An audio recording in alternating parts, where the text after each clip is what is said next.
ได้เมตตาแผ่บารมีมาปกเก่าเกษาปกห่มรักษาครูบาอาจารย์พระมหาเถระพระเทรานุเทระเพื่อนสหธรรมิกสหพรหมจารีทุกรูปทุกองค์ปกห่มรักษาศรัทธาสาธุชนคนดีเท่าแก่อีพ่ออีแม่ตั้งหลายทุกท่านทุกคนที่ติดตามรับฟังรายการสารธรรมยามดึกใครจะดึกแล้ว2 ทุ่มถึง4 ทุ่มศรัทธาญาติโยมวันนี้พบปะกับอาตมาภาพพระมหาสมชาติชาตปัญโย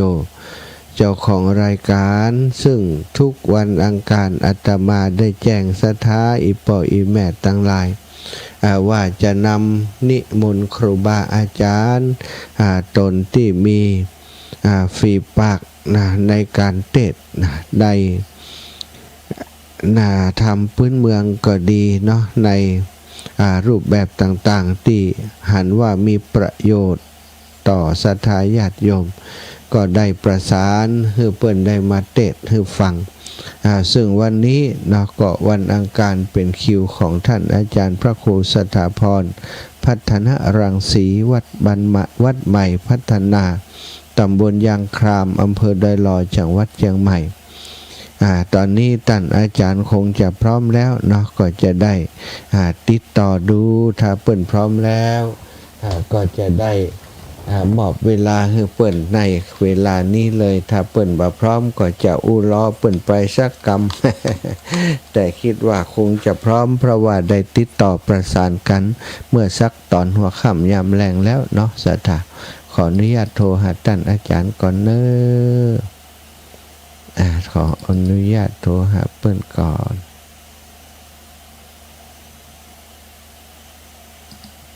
สาธา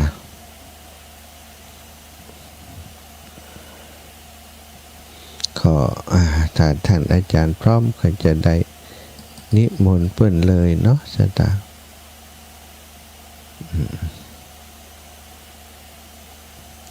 รอสักกรรมท่านอาจารย์สถาพรเปิ้นเตะตามพื้นเมืองม้วนสถา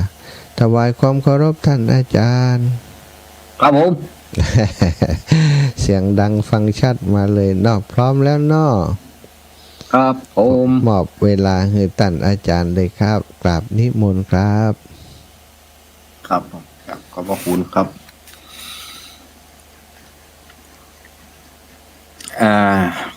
ขอกับถวายความเคารพนบนบปูจาคุณแก้วเจ้าทั้ง3 ประการอันมีพระพุทธพระธรรมพระสงฆ์อันเป็นสรณะที่เพิ่งจะถวายความเคารพกับครูบาอาจารย์ทุกรูปทุกองค์ด้วยความเคารพอย่างสูงเจริญพรคณะศรัทธาญาติโยมสาธุชนท่านผู้ฟังทุกท่าน เจ้ากับผมตมาภาพพระครูสถาพรพัฒนารังสีเจ้าวาดวัดใหม่พัฒนาเจ้าคณะตำบลยางครามก็ในโอกาสเมื่อคืนนี้ก็ได้มีโอกาสมาเทศนาธรรม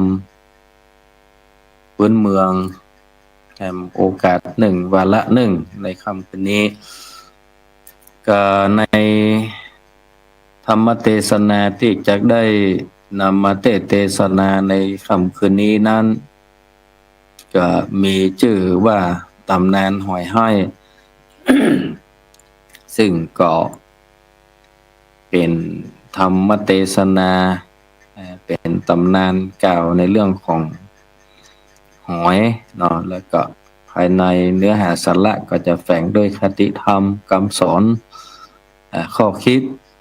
ที่ท่านผู้ฟังพ่ออวยแม่อวยสถานญาติโยมมาท่านทั้งหลายได้ฟังแล้วก็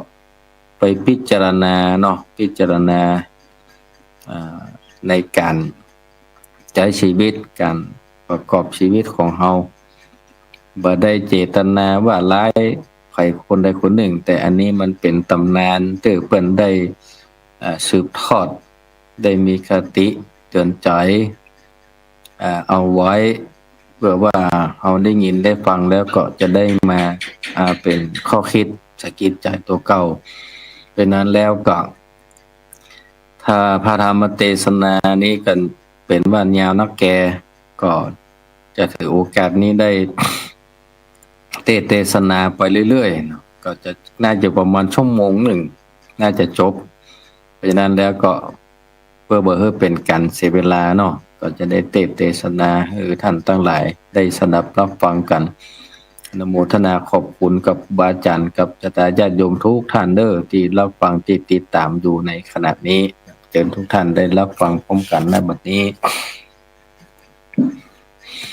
นะโมตัสสะภะคะวะโตอะระหะโตสัมมาสัมพุทธัสสะพุทธันจะธัมมันจะสังฆันจะรัตนัตตัญญังอะหังวันตามิสัพพันตาขะมันตุเมสาทาโวดูกันลาสัมปุริสะตั้งหลายนิยายห้องอันเดจักเก่าที่แก้ไขยังทำดวงใสเกือเก่าจักไขแต่เก่าเหมือนมา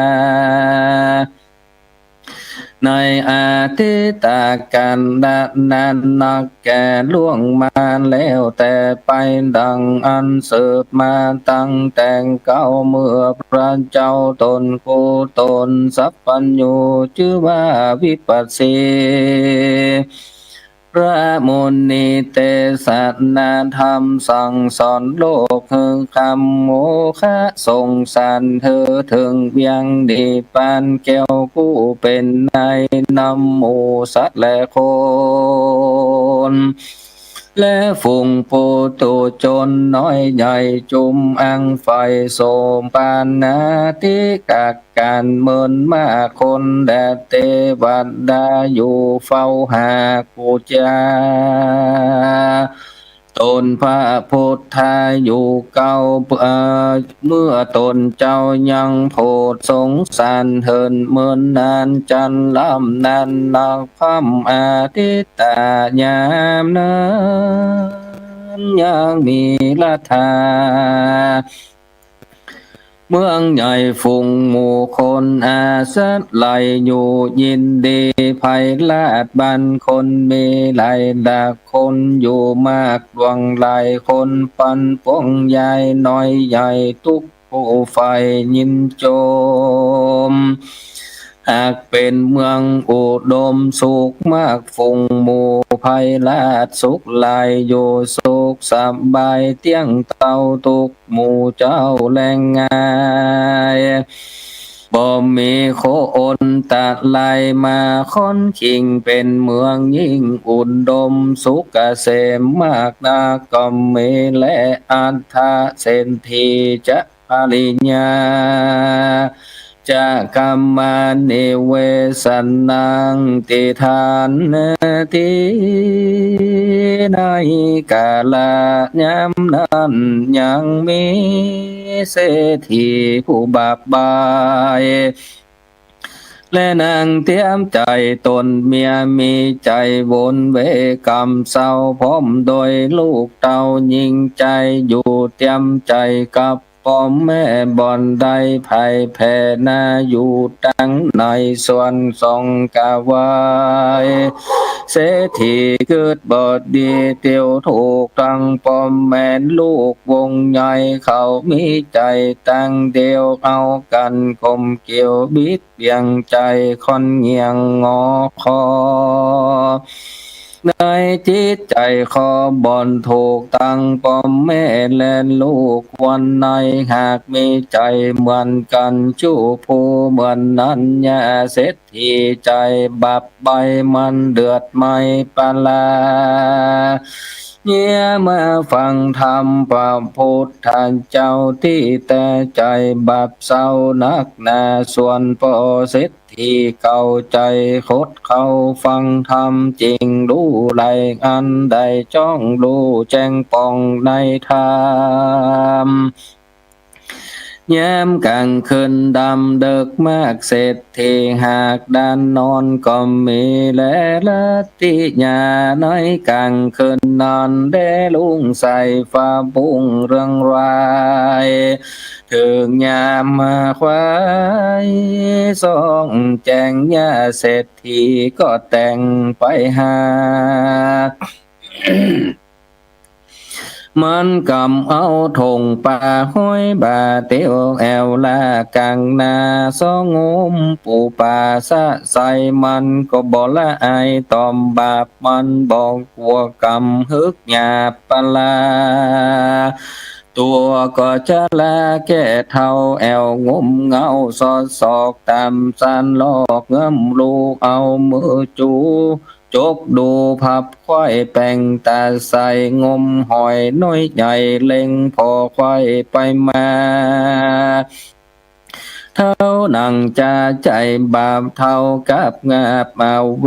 จีเท่าหัวยีศอกออกแอวซอกศอกเก็บเอาหอยอยู่ไก่จอยบอยสอดใส่กันเก็บได้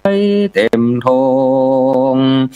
เท่าหลังกงจริงไว้หน้ากับขึ้นกว่าเรือนมันเนี่ยงักงันกลมเก่าด้วยใจหม้อพงขังรีบเอามาขังใส่หม้อแล้วเอาฝามาปิดก่อขังดีกว่าหอยนีกว่าจอยเอาผ้าตีต่อยกุ้นหอยตวงไว้เป็นกองเนื้อฝากเนี่ยละลุกละลากเรือลาย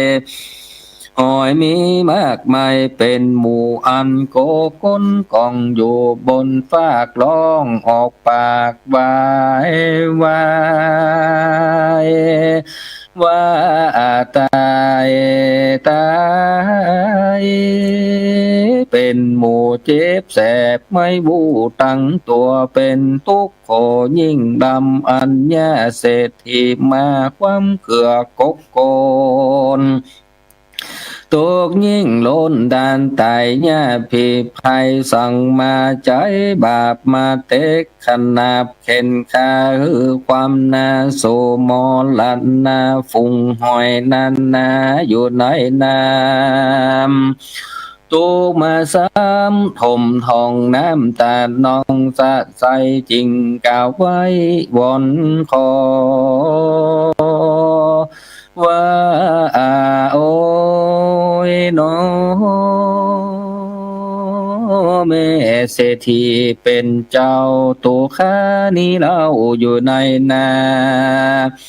บ่ปองได้มาพิษก็ไผ่จักเตียวไปตั้งใดก็ยินยากเต้าเอาหน้าผากทะเลดินเป็นอาจินบอกขาดเอากุนจีฟ้าฟากหากเอาหน้าทะเลดิ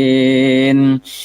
อาหารการกินก็ยินลำบากกินแต่ซากไข่ดินตั้งสักเน่าใบไม้และหญ้าเน่าบ่ได้มามัวเมาแอวล่าซอกสอดกว่ากินของคนจิตบ่เวบนตั้งบาปกาเต้าเอากลจีฝากเอาหน้าทะแลดินก็หันยินมีแต่หมู่หอยบาทนี้แม่เศรษฐีป่อยบ่อินโดสังบ่หมู่ตูหมู่คันน้อยสัตว์อันเป็นหอยนี้เล่าจาบาทนี้ก็ยังว่าจักเอาแกงกินพอดูตินก็หาบ่ได้ทุกข์ยากหลายเมื่อยามเตียวแม่นดังเลือผู้ค้ามีตินก็จักเอาแกะกันเล่นหนีปินนำพาไปกว่าเหตุภัยยะละมาถึงตนตัวข้างอาสะไหลอยู่หนน้ำในนาก่อนเดียวว่าจื่นบันใจบ่อนใดไปคืดขวางบ่อเติกทุนตั้งเตียวไตแห่งผลยิ่งใจใดโลกใดบัดนี้แม่เศรษฐีปล่อยมีใจ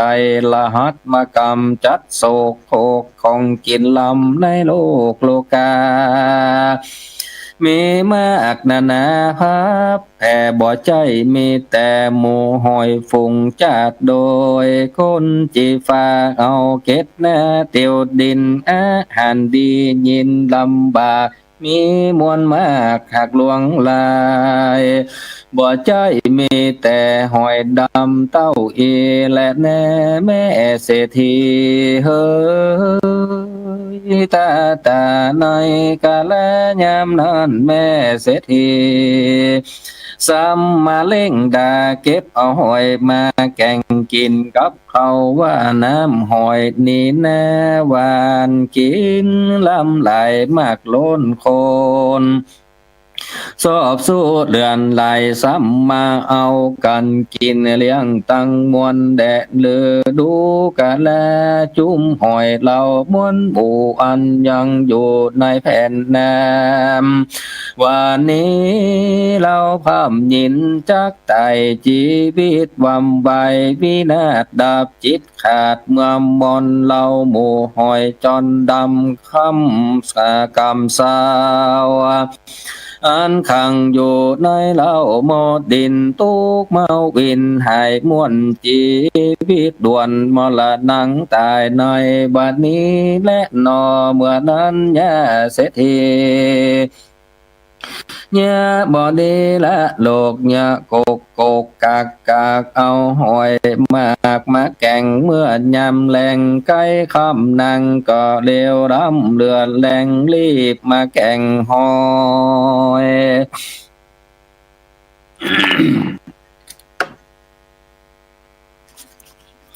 รีบแต่งดา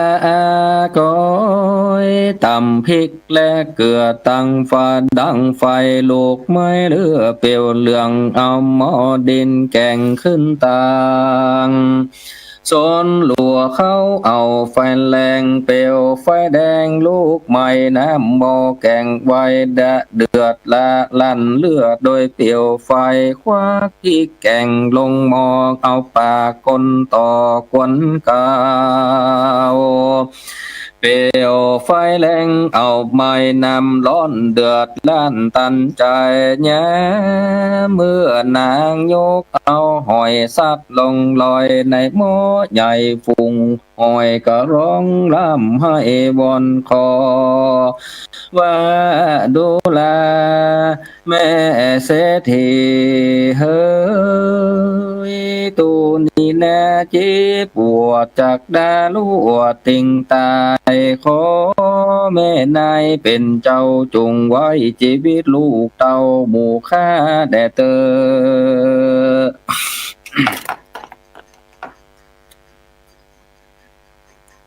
ส่วนแย่เศรษฐีมันก็บอกฟังกำยกเอาหอยตกตำลงหม้อแกงน้ำร้อนแรงเดือดส่วนกันแกงสุกแล้วก็แต่งหาง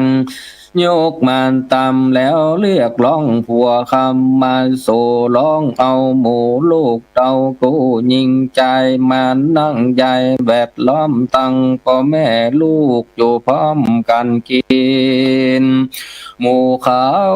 หากมายินกินลำวันใจมากเก่าวัดอู้ออกป่าจากกันว่าหอยนี้ลำแต่นเล่าวันผูกเจ้าขับไงจุงเนี้ยคงควายแกงกินแถมเตอเนื้อแม่เฮยว่าอ่านยาเมื่อเศรษฐีและลูกเต่ากินข้าวอิ่มแล้วก็มาจะแจ้วอวดอู้จากกันเสียงม่วนนั้นตัวของก็เป็นกำปากก็แต่งต้องเดียวกันอู้จะหลายนั้นทวนที่แต่งอุบายดีไหลซ้ำถึงยำค่ำกลางคืนนางแม่เศรษฐีก็เนี่ยแปลงตัวดีอ่อนนบมาคบยำอ่อนนอม มใจชื่นน้อมศรัทธาไว้พระพุทธาเป็นเจ้าแล้วก็จริงเข้าหลับนอนถึงงามอ่อนแจ้งมาผู้เจ้าก็ลุกมาแต่งข้าวและแกงหอยแถมแป้งเป็นอาหารแอมกินขับไงลูกยิงใจและพ่อแม่อยู่เจยจมแต่ยินบานก็มีเมื่อนั้นและนาในกาละเมื่อนางแย่เสร็จที่จอยนางบอดดีเถิบเอาจิตมืดเศร้าตันหาบ่มีใจคุณนาสัตสิ่งพรหมวิหารสียิ่งไกลตัวใจเมามัวตั้งบาปมีจิตขนาบโกธะแก่นกาศีลห้าศีลแปดบ่มาแฝดติดตนบ่ย้ำแยงโยบเย้ายังฟุงหมู่ผู้เฒ่าแก่ตายายชื่อว่าได้เป็นนายเศรษฐีเขาของมีไหลโกรธใจนั้นโกรธเบี้ยวเบี่ยงจิตความเงียงใจปัลลามันอยู่เมืองสุวรรณาใหญ่กว้างมีคนอยู่สร้างหลวงลายก็มีขานแดดนาตาตาในกาละยามนั้นยังมีใจผู้ยากไร้อนาถาโยกามาเขตทองผ่านเตะตองบ้านนอกอยู่ใกล้ขอกเด่มเบียงตุกาโตใจตุกไล่เข็นใจผู้นานอยู่ทุกขเวทนาบอกขาดแอวไล่ลวาดหาไม่ลัวมาไข่เลี้ยงชีวิตตัวบอกขาดเป็นอาหารเข้าคาบแรงไงตุคำเจ้าแอวคงควายซอกินเป็นตุกกินแอวเตียวจอนเป็นนิลันดอนจะใจถึงยำแจ้งไข่มาแล้วก็กาดแก้วเข้าสู่ป่าแอวสอดล่าหาลัว เป็นอันตุโขลำบากเต่าว่าใจนั้นบอกภาคจากสินธรรมปัญจศีลังสินห้าเซนเจ้าบริกเว้นอยู่รักษาอย่างมีในกาลวันหนึ่งใส่เจ้าแก่นไทยใจพานเข้าสู่ดงด่านห้วยใหญ่ก่อมไปปุ๊บ ใส่งูเห่าความโศกเศร้าปาลาก็มาจนใส่งูเห่าตัวใหญ่เฮงสาก็โตสาโคตรเขียวมาโศกกับเที่ยวตนใจเจ็บปวดหลายดินสั่นกลางดงตันปากกว้างบ่มีคนใดมาปะหันใส่เจ้าปิดไหลงูเห่ามีนลายตู้กระตาใจหนุ่มเนาจริงลวดเข้าสู่มรณาดับขันค้ามวยหมอดดับจิตถอดเป็นทีเป็นแต่กรรมเว้นมีไปหลังใดคืนปังมาครอบมาสัญญองตอบเพื่อตายในกลางดงไผ่ปางกว้างกลางเถื่อนจังดงดอนโดยจิตอาวนแห่งเจ้าจริงเอาวิญญาณเข้าปฏิสนธิกำเนิดมาบังเกิดในต้องแย่เศรษฐีได้45 วันดีมาควายญาเศรษฐีก็ต้องใหญ่ประมาณกุมารนอน้อยนางจริงก้อยยกปตาตินแอวสะแวงหากินเตียวต้องไปลอดแถวห้องกลางนาซอสะแวงหาหอยแถมเล่ายามเมื่อนางเข้ากิบหอยได้ยินเสียงโวยโวยในต้องเป็นเสียงร้องมาจากต้องแห่งนางเสียงนั้นข้างแหบให้ฟังแต่สายกับหูก็ดูมาจากต้องนางจริงซ้ำยังหู ดักฟังดูทวนทีก็ได้ยินดังมาแต่ในปุ่มนางกอมเมและในเมื่อนางเศรษฐีได้ยินเสียงไทยแข่งเด็กน้อยในต้องประมาณนางก็ยินสั่งกาใจบอดใจหน่อยนางจริงก้อยไหวนาขึ้นมาสู่กะบาเรือนแห่งห้องส่วนเสียงลูกไข่ในต้องก็รู้ว่าดักเสียนางแย่เศรษฐีกันว่ามาลอดแผ่วเรือนมันก็จะเสียงนั้นกล่าวตานแก่เจ้าบ้านคนเรือนว่าแจ้จวนไปไหนเสียจะบ่อยอยู่นางจริงเล่ไปเอาหม้อตองปากวินป่องเอามาคางยังหอยนาฟุ้งใหญ่อันนางเก็บได้นำมาเนี่ยเมื่อตาบ้านแดดไม่ร้อนแต่ใสนักหนายามนั้นหมู่หอยก็มาร้องรำให้ออกปากไว้เป็นกามคนว่าหมู่เรามาโจรหน้าตากันถูกขังกาโมใหญ่วันนี้พรำได้จากไต่นอนกิ้งไงเสียงขาดย้อนเนี่ยผีพายบาเปียงเป็ดเนี่ยดังเพศมาแต่งสามยับมาขังไว้ในหมอตั้งใจต่อกังจันมายินผ่านใจลำบากกันบ่วันนี้ก็วันผูกหมู่เราจะผูกเอาแกงการเมื่อบ่ยามแรงก็ยามค่ำโบหอยดำกำลวงลายตุกความใบถนัดเพื่อนจักมากำจัดแก่งกินตุกเมาวินลำบากกะละหากแต่วันนี้เรา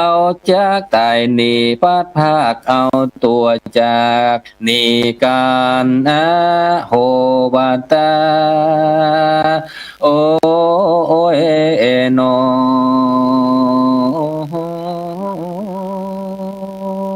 จงเอากันอยู่ก่อนเถิดเนื้อพ่อปิตามารดาพ่อแม่จงเอากั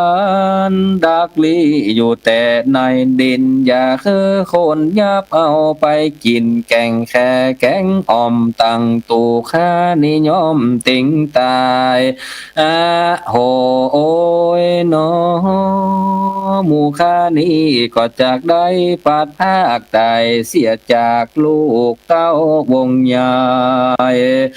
จากได้ตายปัดภาคเสียยังฟุงหอยตัวดำมอยดำกำเสาและเสียจากเงาผัวแปงเพื่อนจากมาแก่งกินลำซาอ่อมตกไม้หม่อมในบ้านนี้ตูจากได้ปัดภาคเสียจากที่อยู่กลางนาจากได้ตายจากอลิญญาเมียมิงตัวข้านี้ถูกเคาะไล่ยิงมาจนโอ้ยน้อได้เกิดมาเป็นหอยดำมวนกำสาวเพื่อนก็มามัวเมาพระมาดยับเอาจากภาคบวกน้ำอันเกยซ้อนซ้ำแอวไปมาได้มาภาคปิตามารดาพ่อแม่ตัวข้าเป็นสัตว์บ่มีตีนเอากันอยู่ในดินใต้น้ำดูตกยิงล้ำบ่เหมือนภายใต้ดวงใสแผ่นฟ้าตกนักกว่าก็คือหอยบ่มีตีนมือและอีกอาจักเตียวกว่าไปมาก็เอาแต่เนื้อทะเลดินก็หากไปไกลยินลำบากทุกรายได้กว่าเพิ่นตั้งมัวในสากลโลกใดทุกยากไรอนาถาสาเปสัตตาดูกัดแลฟุงจมหมู่เดียวอันกลมเกลอยู่ในน้ำคาขอสั่งอำลา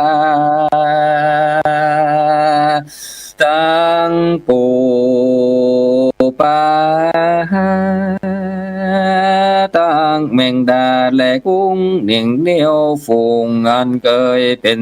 เกี่ยวเสี่ยวและสหายตั้งก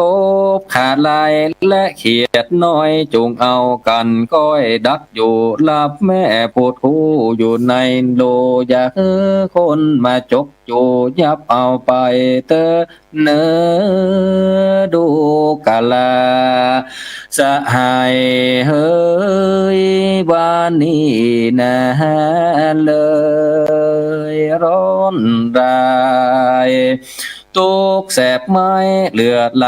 เหตุภัยยากอันใหญ่มาตกใส่ฟุงลาหอยนี่แน่ลอมธนัดบ่ได้ไปลักของภายว่าใดพิษกับผู้ใดคนอื่นเต้าอยู่ละลื่นในหนองเอาตัวปองในดินอาหารกินเลี้ยงใส่ก็กินแต่ใบไม้อันเน่าและมูลไข่เก่าแก้มดินชีวิตอินทรีย์เลี้ยงปากบ่มีผู้ใดมาอุปถากดมลากเอากันแอวหาซ้อสายตามที่ได้มีมาบ่ได้คำขาเบียดโตดฟุงหอยโสดอยู่ตามทำหากินยามแลงโจมือบอดใจว่าคนหามาแลกซื้อเอามายืนเฮือปันกินได้กันว่าหอยลายตัวมนก็ป้อยว่าใครค่าแกงสั่งบ่ยำแยงลาบสาพนบาปกาอาธรรมสังบอกกลัวเว้นกรรมตอบสายมาขอบใครขึ้นตนและเลือเมื่อนั้นในกาละเมื่อหอยวิ่งบนรำหาย อยู่ญาใหญ่ในมอที่กังหอเลือนจันเสียงบันดาลตัวห้องบับแผ่นต้องเรือนเศรษฐีเสียงดังมีเลือนจันหายหอยร้องไห้ขังด้วยเสียงอันดังส่วนแย่เศรษฐีได้ฟัง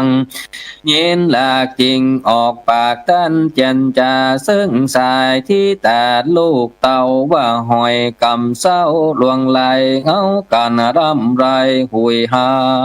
ยอยู่ในหมออันโกแม่หากขังจักเป็นสั่งเมืองจุงไปพอลูกนางยิงก็มีใจหมอฟังกรรมจริงไปโดหอยดำกำสาวแล้วจะบอกเล่าตามกรรมดีว่าข้าบ่มีกรรมจุไลว่าหอยบุนี้จ้างให้เหมือนคนดังเลือและมาเวโบนจะปาข้ายินหลากอัศจรรย์ยามนั้นนางลูกมันก็ไข้หัวเป็นเสียงนัวคะขากแล้วก็ภาคจากขันขึ้นมาตากาเลในกาละยามนั้นยังมีนกจอกเลือนตัวหนึ่งอันจับอยู่ตินก่อนได้ยินเสียงวิงวอนหอยไข่มันก็บินไปไข่แก้วแก่สองเท้าเศรษฐีแม่ลูกว่าใจแต่ถูกเป็นเสียงสาตาสามเนียงแหบให้บอนจะใจงอยงอยเป็นเสียงหอยลำให้วันและได้สำคาวันนี้สัมมาให้เนื่องนันให้ตั้งวันด่าฟ้องมากล่าวร้องจมด่าตั้งนางตั้งสองแม่ลูกอย่าสังกาใจเตอเนอในขณะยามนั้นนกจอกน้อยอันจับอยู่ห้อยใจขาจริงจะอุปมากรรมเก่าประวัติเล่าจะอาจไปหลังเพื่อเศรษฐีฟังทวนถูกคือนางสองแม่ลูกจุงฟังทะลา ว่าปุเปจันตังอะหังลาจาตาตาในกาละเมื่อก่อนมีบ่อผ่อนไกกาข้าได้เกิดเป็นพญาสะเวยลาดนั่งปราสาทกินเมืองเตจะเรื่องภาพซ้ำเขาน้ำมากลายลาได้ภาพซ้ำสุขไป เมื่อนั้นยังมีในวันหนึ่งข้าก็ได้ปากตั้นจะไข่จะคือนางสาวไปเก็บเมาหอยมาแกงอ่อมมีตั้งหอยมอมและหอยตองเก็บใส่ซองแสใหญ่ปลากีบข้างขึ้นมาสู่กาวาเลือนไผ่มันรีบนายยันเฝ้าฟังเป็นอันกั้งแกนเล่นแกงหอยเสียงบ่อยปากตั้นจากันสุกแล้วหักนามาปงลงคนปันปวงสาสู้แกงหอยแต่งข้างเขามากินไผ่ก็ยินดีมวนมากเลี้ยงกันหากเสียงนานเต็มลงกันเสียงมีดังตุกที่ในหอถ้วยมนปอหมดหมอดปาดเมียนขอดกินเสียงขังเล่นกันม่วนต่อเต้าเสียงทวนตังวานการพญาจุติตายกลางกาดดาบจิตขาดไตไปก็ได้มาเกิดในกำเนิดเป็นนกจอกเดือนตัวน้อยมาจับอยู่ห้อยใจขาการมรณะตายไปก็ซ้ำจากได้ไปทุกนรกเสวยมุกทหมดไม่ทลาบได้เหมือนนานเสียงเจรกันนานมากได้หาปัญจาดบอกไกกาก็เหตุได้เอาหอยมาแก่งอ่อมวิบากย่อมเต็มตัวก็ปูนดีกว่าแต่ใส่บิบากมาใส่ตัวตันอยู่นี่แหละว่าอ่านยามนั้นยาเศรษฐีผู้เท่าจริงจะซึ่งลูกเต้ายิงเดียวว่าดูลาสมสาแล้วเฮ้ยน้อยนะเจ้าจงไปบอกแก่พ่อพิตาขายขี้ยาบอกกล่าวแก่ตนพ่อเจ้ารีบเร็วเตอทัดนั้นนางลูกยิงเดียวใจหม้อก็รีบบอกเมื่อบอกพ่อต่อพ่อพิตาว่าดูลาพ่อเป็นเจ้าดังคาลูกเต้าได้ยินมายังมีสกุณาลูกจอกมันก็มากล่าวบอกข่าวสารว่าจุมหอยในนางอันขังอยู่หมอใดไข่ร้องตอกเป็นกรรมฟุงหอยดำดังมีนันเดืองมีร้องร่ำให้เสียงเดือดไม่ในเลือนเสียงกล่าวร้องเหมือนดังเสียงคนดังเบบนก้มกว่าถึงลอดฟ้าไปบนลอดเด่นลนตัวตาว่าทิ้งสาตลาบญามาและตูสิตาถึงเนมมานาลาติลอดห้องปารณีมีตะวัดสาบาดีจูจอดต่อเต้าลอดจักรวาลเสียงบ้านดานก้องเกิดนาเสียงร้องเดือดจมซ้ำกับหอบลอดข้ามไปไกลแถวลอดใต้อาเวจีปุ่นก็มีและนาเมื่อปู่เสร็จที่ได้ยินกรรมดีทวนถูกอันนางลูกเต้ามาจาส่วนปิตาตนพ่อจริงก้าวต่อเก่าต่อลูกยิงเดียวว่าดูลาสมสะเลวเฮ้ยหนุ่มน้อยกูพ่อก็บ่เชื่อถ้อยคำจะดังกำลูกมาบอกกล่าวร้อยว่าเป็นกรรมข้าวเคลื่อนย้าย แม้นเป็นกรรมไผ่กูบอกว่าอันนี้หากเป็นกรรมจาแห่งสักโกนานกจอกเรือนมาว่ากูนี่แน่บ่เชื่อแล้วเอาคือปู่เศรษฐีย้อนแย้มไข้หัวดีเป็นว่าจีออกปากดังอันโดยเสียงอันเดืองนั้นมากนักเล่นแน่จะตานกาเลในกัละยามนอนยังมีสุนัขมาน้อยตัวหนึ่งมีแต่ก่อนเมินมา มันก็อยู่กับเศรษฐีบ่อผ้ากิ่งมาตันป่ากำจาวตาแต่ดูแลวิตาเฮ้ยพ่อเศรษฐีเป็นเจ้าข้านี้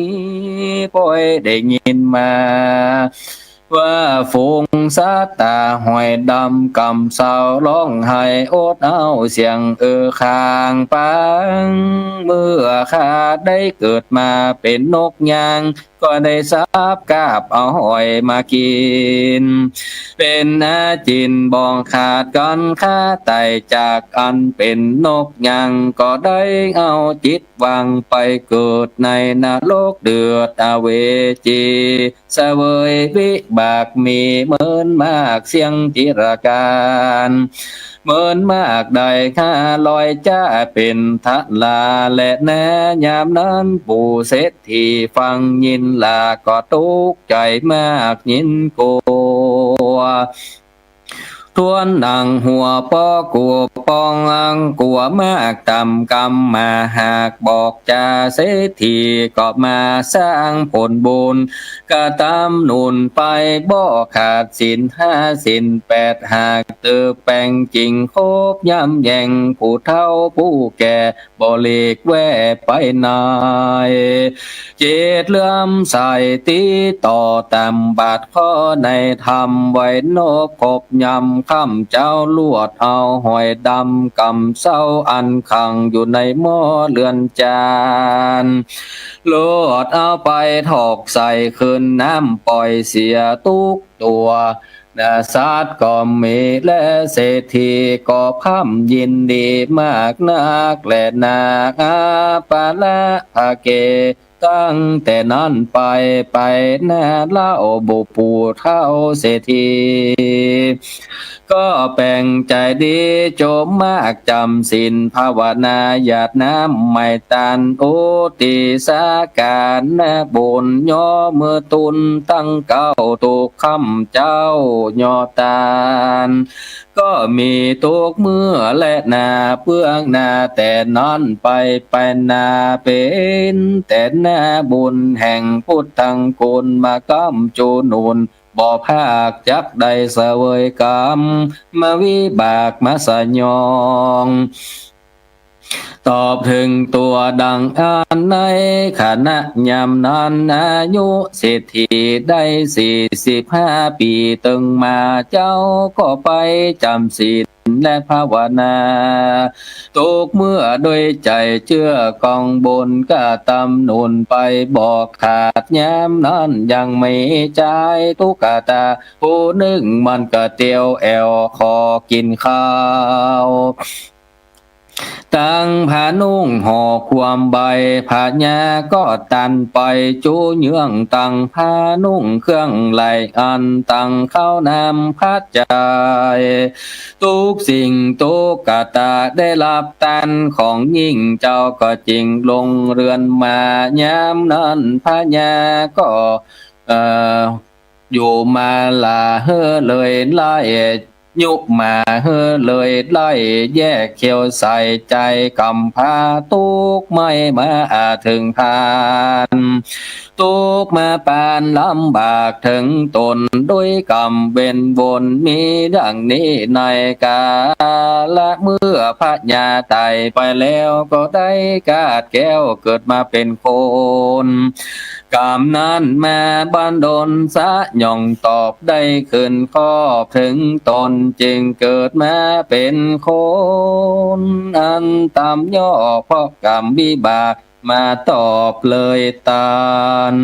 เจงได้ผ่านมาเกิดในกำเนิดกะตะกะตุกะตะกำพร้าบ่มีเสื้อผ้าและของกินเย็นมาเป็นตุกนักแก่เหือพ่อแม่ตายละจากใจจริงตุกมากเลือนลายเข้าของอันใดบ่มีสักสิ่งตุกลำยิ่งเหลือใจเจ้ามีสินนาสายบ่ภาคบ่เหิดได้ขาดเสียตนบ่แผ่พวนเบี่ยงใจบ่ยกย้ายไกลกายามเมื่อเข้าดงหน้าห้วยใหญ่ก็ไปปะใส่งูเห่าโศกศกตายแล้วนำจิตไก่มาเกิดในกำเนิดเป็นเศรษฐีเกิดแม่นายชาตินี้บุญมากำส่งอยู่ยามหลวงลายเจงโศกสบายต่อเต่านั่งเป็นเจ้าแก่เงินคำก็โดยบุญกรรมอันได้รักษาศีลเป็นอาจินบอกขาดจริงมีสัมปติมากสมไฟอังอยู่เมืองสาสุวรรณาใหญ่กว้างเหลือตาเกิดมาในชาตินี้สัมมารักษาศีลภาวนาบ่ฮือได้ขาดบ่พระมาทกองธรรมอยู่ครบยำหนองแนวต่อเต้าเท่าจาราอยู่สั่งสอนบูตาลูกเต้าตั้งหมู่เหล่าปัจจานาลาดอยู่ลักอาลาดพิตามันดาตั้งเอาอาพี่น้องจุมเพื่อนพ้องมิตรสหายบ่ค่าสาถือตายดับจ้าถือข่าวใดลำบากเด่นเลอันนี้จังโตขังอนัตตานี้มันบ่มีมันเตียงรู้ความเงียงไปมาอยู่เอาละทาศิลามันเตียงบ่บิดเบี่ยงเสียผลเฮือเป็นโกศลส่วนบุญไปแน่แม้นมีกรรมบาปแก่ก็หากหายไปกรรมอันใดเอาหอยดำไปแกงอ่อมก็เตียนย่อมพิษธรรมยามนั้นคนตั้งหลายมวลหมู่เขาก็ตั้งอยู่ฟังธรรมเอากันครบแย่งย้ำอ่อนน้อมด้วยใจชื่นพร้อมศรัทธาจริงจวนกันเมตตาภาวนาทุกเวลาค่ำเจ้าตามแบบเบ้าแห่งโพธิสัตว์เจ้าหากสั่งสอนมานั้นแหละนากันว่าสั่งสอนคนตั้งหลายแล้วก็คือเขาของเป็นตันแก่คนต่างหลายมีใจบานบริสุทธิ์ดังน้ำใสสะอาดก็มีและโปกาลาผู้ฮือหมากเมียงบุญาเป็นตันก็จักมีจะลดกลิ่นปากหอมคือผ้าเหลืองเป็นตันก็จักมีผิวพรรณเนื้อบริสุทธิ์ขาวนักคือเตอตันเงินคำจ้อตุงและสัตว์เพดานกังมุงบนหัวพระพุทธเจ้าดังอันก็จากได้เป็นพระญาอินตาได้660ชาติแล้วก็ได้เกิดเป็นพระญาจักรวรรดิราชามหากษัตราตนใหญ่จากได้ภาพไว้พระเทศราชบ้านน้อยเมืองใหญ่ตั้งมวลนาส่งไข่หนึ่งและนาอันว่าฮือเกิบสุบตินเป็นตันก็ย่อมมียัวยันจางมามากนาคือตันวิทย์และบ่อน้ำเป็นตันกระเตียนย่อมเกิดเป็นคุมเงินคุมคำได้84,000คุมเข็มเป็นตันก็จักมีพระญาปัญญากล้าคมยิ่งหนักมีดขูดและผ้าควันเสียมและขอบกเป็นตันเตียนย่อมล่ำงาบตัดเสียยังบาปต้ ดตั้งมวลก็จากล่ำงาบกับให้ไปเสียงเฮอข้าเข้าข้ากล้าคิงเป็นตานแม้ในปัจจุบันนี้และจัดนาก็จักเมียอยู่มันยืนยาวมากนักจะแลกันว่าฮือจิวราเป็นตานก็เตียนย่อมนำสาดออกจากนรกเฮอผลวิบากกรรมเวนตั้งมวลตันปิมปาสารูปเจ้า ก็จากได้เป็นอรหันตาตนหนึ่งไปแน่แลนาตาน้ำเพิ่งน้ำอ้อยจักมีหัวใจบริสุทธิ์มีเสียงกระมวลจาวานน้ำสวยนาและน้ำบัวระโภคเป็นตันก็จักมีตนอันข่าวดังเทวดานั้นแลนาตันอย่าให้พญาธิโลกาก็จักได้อยู่สุขาสดสดีทุกเมื่อจักเมียอยู่มันยืนยาวมากนักได้สร้างกุฏิวิหารและปลูกไม้สลีมหาโพธิเป็นตาลได้เอาลูกแห่งตั้นแด่ลูกแห่งตนมาบวชเป็นภิกษุสามเณรก็ดีก็มีอานิสงส์มากนักแม้นจักพัฒนาเป็นพ่อพระเจ้าและแม่พระเจ้าก็จากสมฤทธิโยตั้งจุภาการได้ก่อเจติญาโดยมือตนก็ดีได้จ้างต้านผู้อื่นแปลงก็ดีท่านตั้งหลายพวกนี้ก็จากได้เมื่อเกิดในจันทร์ฟ้าและเมืองพรหมเล่าและนาภาการนึ่งได้ภาวนาบทว่าพุทโธธัมโมสังโฆอันนี้ยิ่งกว่าได้สร้างเจติญากุฏิวิหารบุญอันใดมาด้วยกายาวจีมโนตวันนั้นพระพุทธเจ้ายกศรัทธาลูกนั้นออกมาการโจติตายจากพรากเมืองโคนก็ได้เอาตนเมื่อเกิดในจันทร์ฟ้าเลือดเมืองสวรรค์ก็มีฮานแลดนาดูกัดละคนยิ่งใจตั้งหลายโดยใหญ่หนุ่มเท่าอย่ามีใจโศกเศร้าปาลานายตัณหากิเลสที่มีจิตเจตนาจวนการจำศีลภาวนาไปทุกคำเจ้าก็เที่ยงจากได้เข้าสู่เวียงแก้วยอดมหาเนละปานก็มีโดยภากา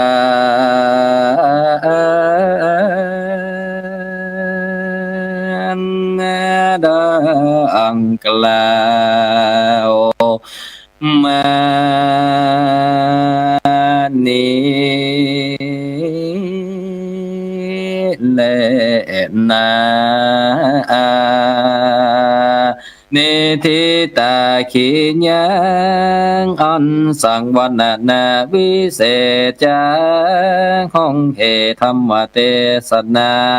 นิทานจะอาจหอยให้ก็บังกลมสมเลศสาเดชเหมือนนักแก่ตาโปรายเหมือนเนอะสดาญาติโยมทั้งหลายซ้ำเมื่อคืนตัวเนาะเมื่อคืนตัวต้องเอาละวันนี้ก็ได้เทศนาธรรมชื่อว่าตำนานหอยห้อยแต่จะโยมสถานทั้งหลายเฮ้ยก็เทศไปตามเนื้อหาสาระตามกตินิยายที่ได้เล่าสืบต่อกันมาเนาะตำนานหอยห้อยก็ท่านได้ยินได้ฟังแล้วก็ขอไปพิจารณาใครควรเอากันแล้วกันเนาะอันนี้ก็บ่จังจะว่าจะได้ แต่ที่แล้วที่ยังแล้วก็คือทั้งหมดทั้งมวลนี่ก็มีเป้าหมายว่าคือไปเอาน้ำทำที่จะก่อเกิดประโยชน์ให้กับ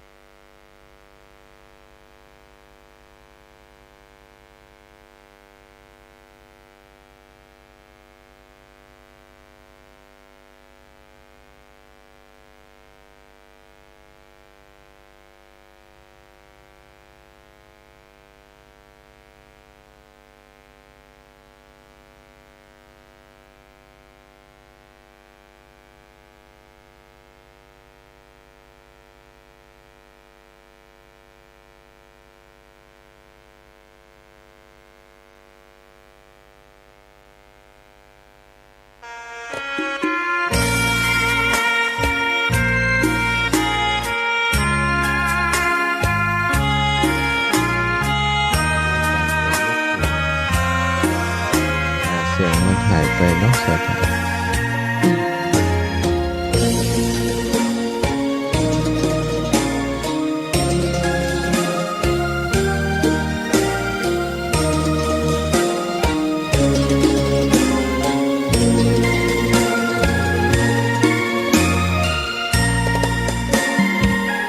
ดอกบัวดอกหนึ่ง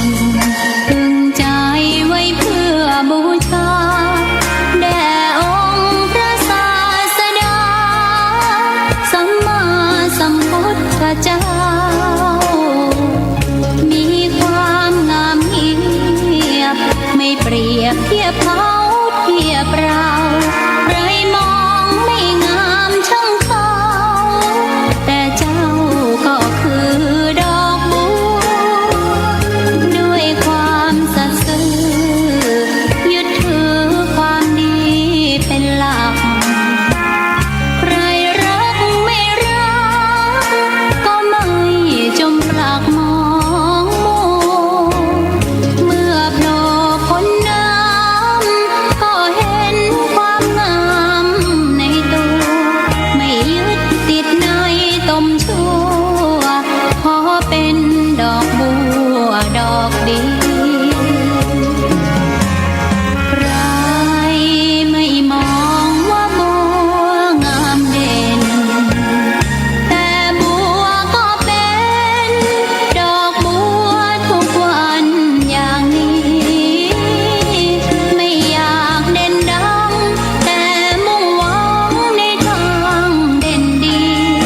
เกิดมาเพื่อสร้างบารมีถวายชีพนี้บูชาดอกบัวดอกน้อยเฝ้าคอยคนที่ใจบุญมาโอ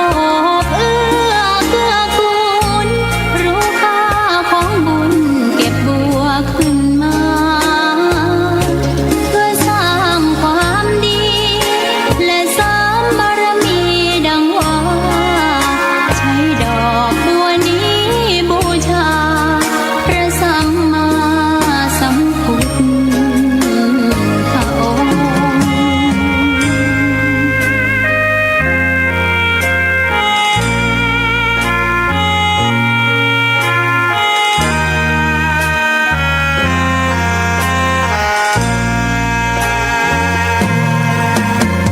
ใครไม่มองว่าบัวงามเด่นแต่บัวก็เป็นดอกบัวทุกวันอย่างนี้ไม่อยากเด่นดังแต่มุ่งหวังในทางเด่นดีเกิดมาเพื่อสร้างบารมีถวายชีพนี้บูชาดอกบัวดอกน้อยเฝ้าคอยคนที่ใจบุญมาโอบเอื้อเกื้อกูลรู้ค่าของบุญเก็บบัวขึ้นมา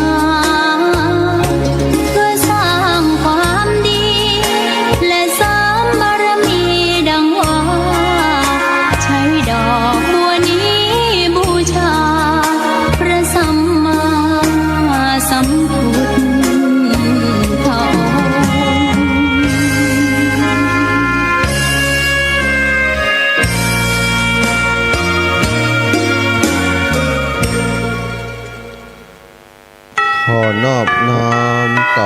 ระรัตนตรัยแก้วเจ้าสามประการ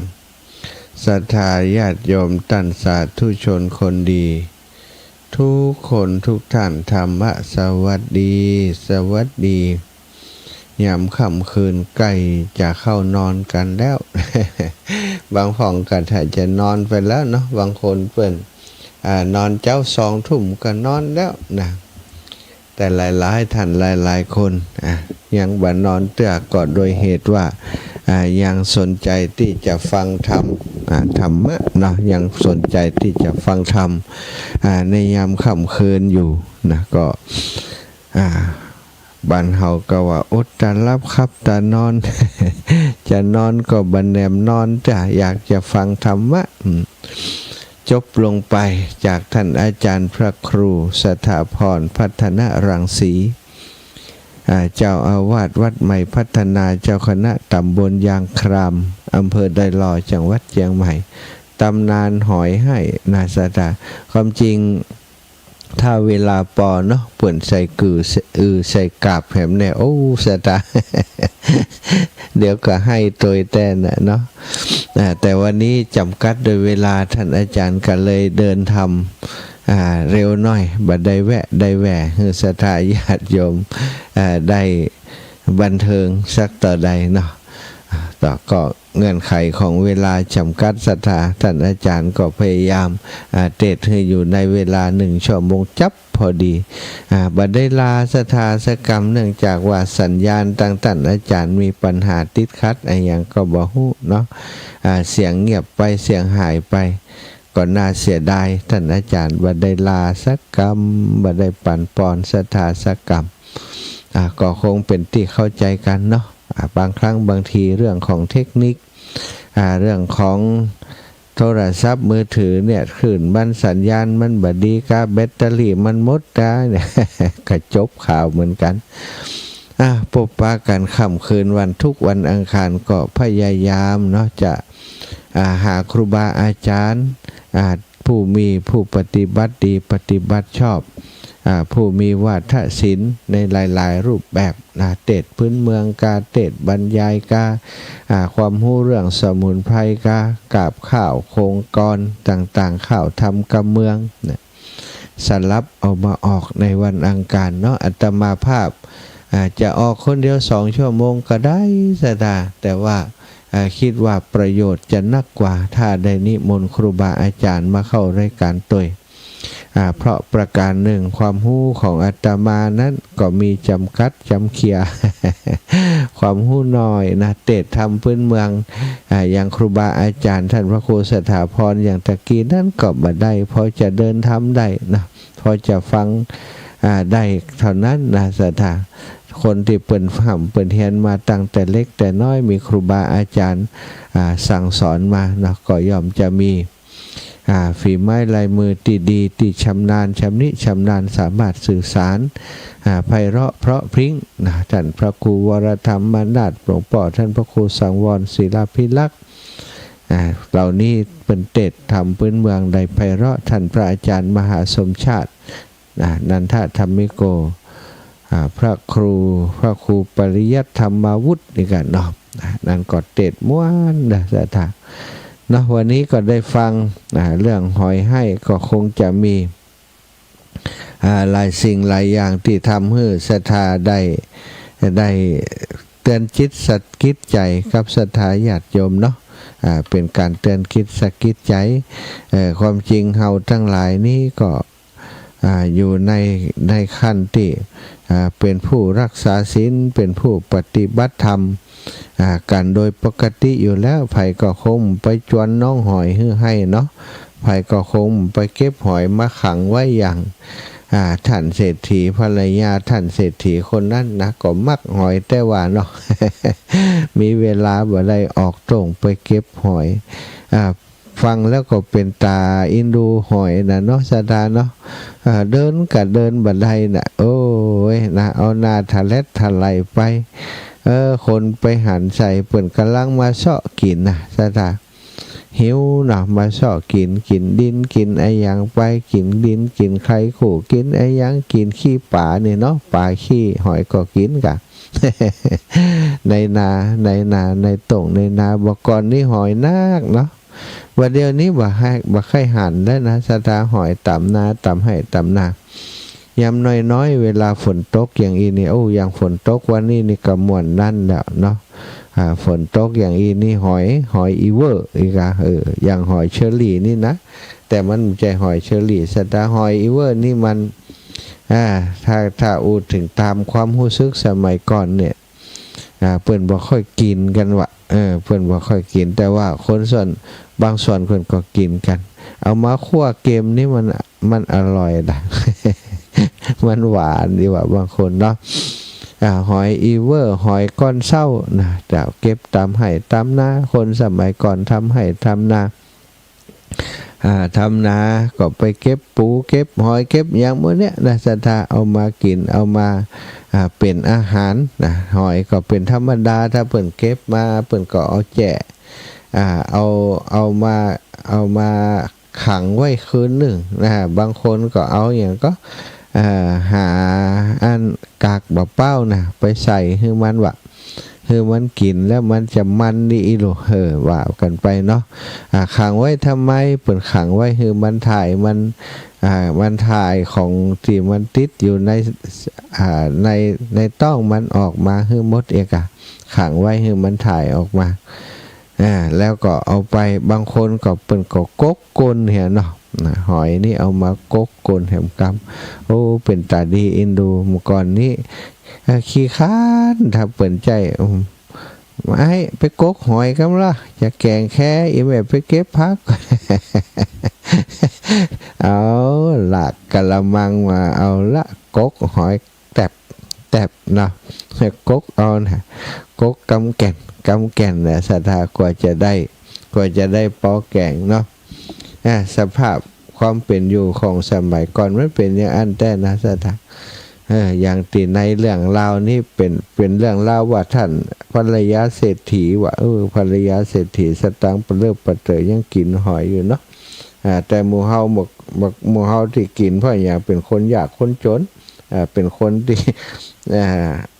กับข้าวกับปลาเฮา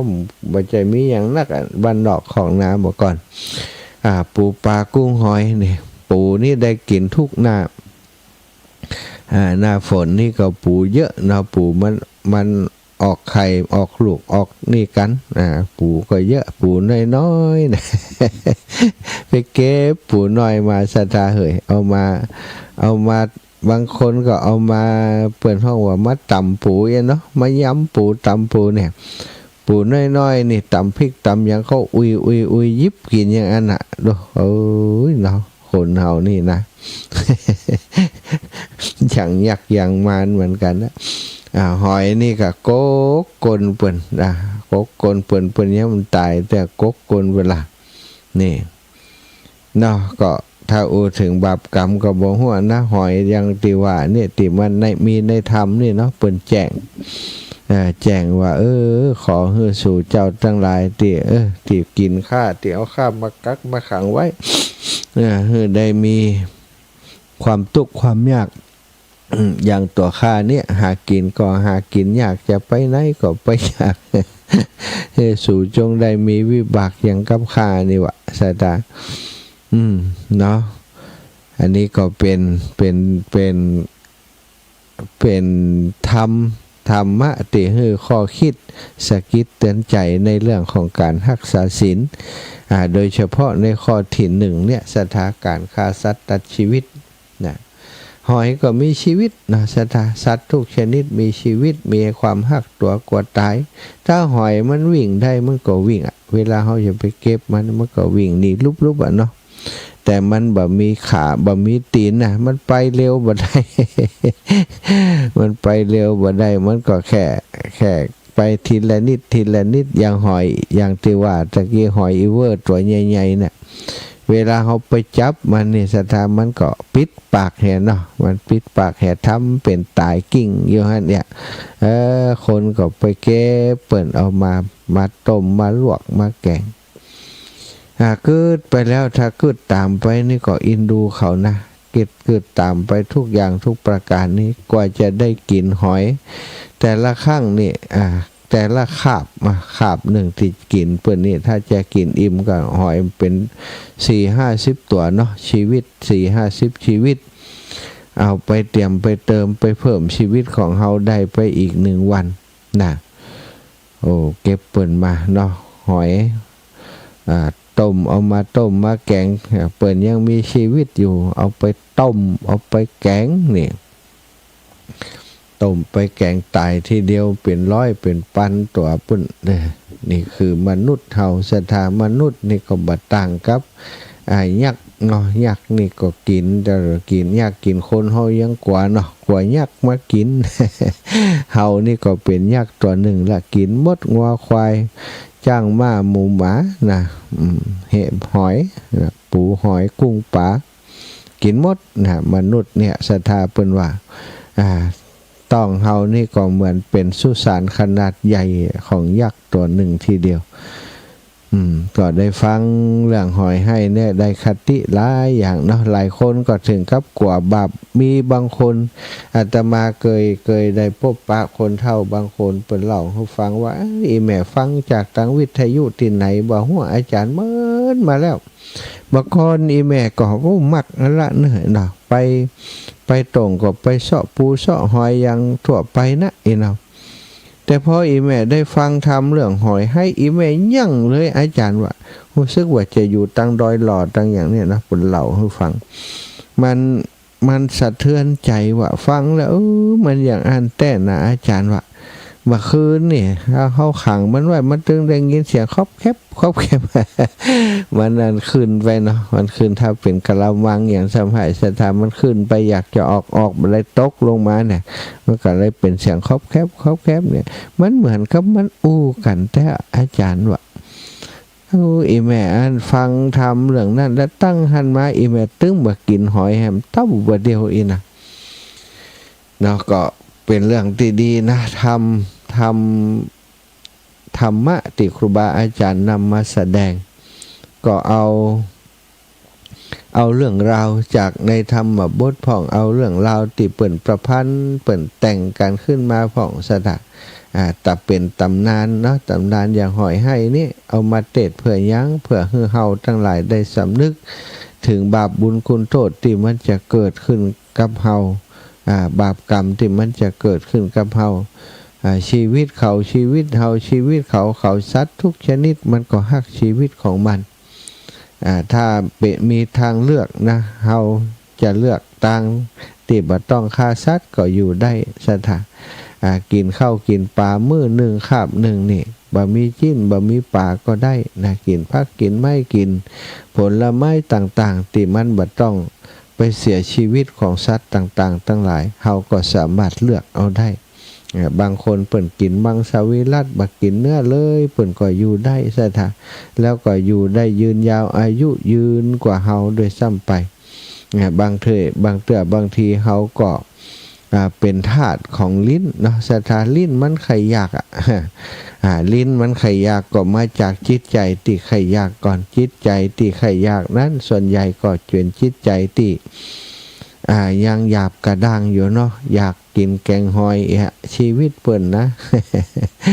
อันนี้มันอยากถ้าเปิ่นแกงมาถ้ามันได้มีก็กินอยู่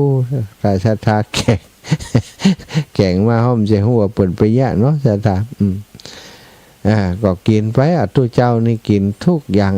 เปิ่นบอกว่าบ่ฮื้อนอกจากอาหารที่เนื้อที่เปิ่นห้ามนะเนื้อม้าเนื้องูเนื้อคุบมนุษย์อย่างมื้อนี้เนื้อเสือนะครับที่มีห้ามในพระวินัยนอกนั้นถ้าแบบแสลงต่อโลกก็กินตามที่ศรัทธาเปิ่นถวายเพราะภิกษุคือผู้อยู่ผู้ขอผู้อยู่ง่ายกินง่ายเปิ่นเอาอย่างมาเฮือจะมาเลือกกินนั่นกินนี่นี่บางทีมันก็สร้างปัญหาให้เกิดกับทายกทายิกาผู้ถวายทานแต่ถ้าเฮาเลือกได้เนาะศรัทธาอย่างที่ว่าเนี่ยอย่างถ้าเฮาเลือกได้ระหว่างการมีอาหารโดยการฆ่าสัตว์กับหาอาหารที่มันบ่ต้องฆ่าสัตว์นี่ควรจะเป็นทางเลือกหนึ่งในการสร้างบุญสร้างกุศลให้กับตนตัวของเฮา ได้กันไปถึงเรื่องนี้เนาะก็ต่อเนื่องไปเลยกันแล้วกันเรื่องที่ท่านอาจารย์นำมาเทศนี้ก็เป็นกุศลกรรมบทช่องทางที่ทำให้เกิดกุศลกรรมบทข้อที่สองนะข้อที่หนึ่งกุศลกรรมบทข้อที่หนึ่งก็คือทานน้ำใหม่บุญสำเร็จโดยการบริจาคทานคือทำบุญด้วยการให้ปันสิ่งของตนแก่ผู้อื่นช่วยเหลือกิจการงานของผู้อื่นเอาแรงกายไปเป็นทานนี่ก็ถือว่าเป็นทานอย่างหนึ่งเหมือนกันสถานทานนี้รวมไปทุกอย่างวิทยาทานการให้ความรู้การช่วยเหลือคนอื่นในกิจการงานต่างๆการให้สิ่งของการช่วยเหลือในยามที่เปิ่นทุกข์ได้ยาก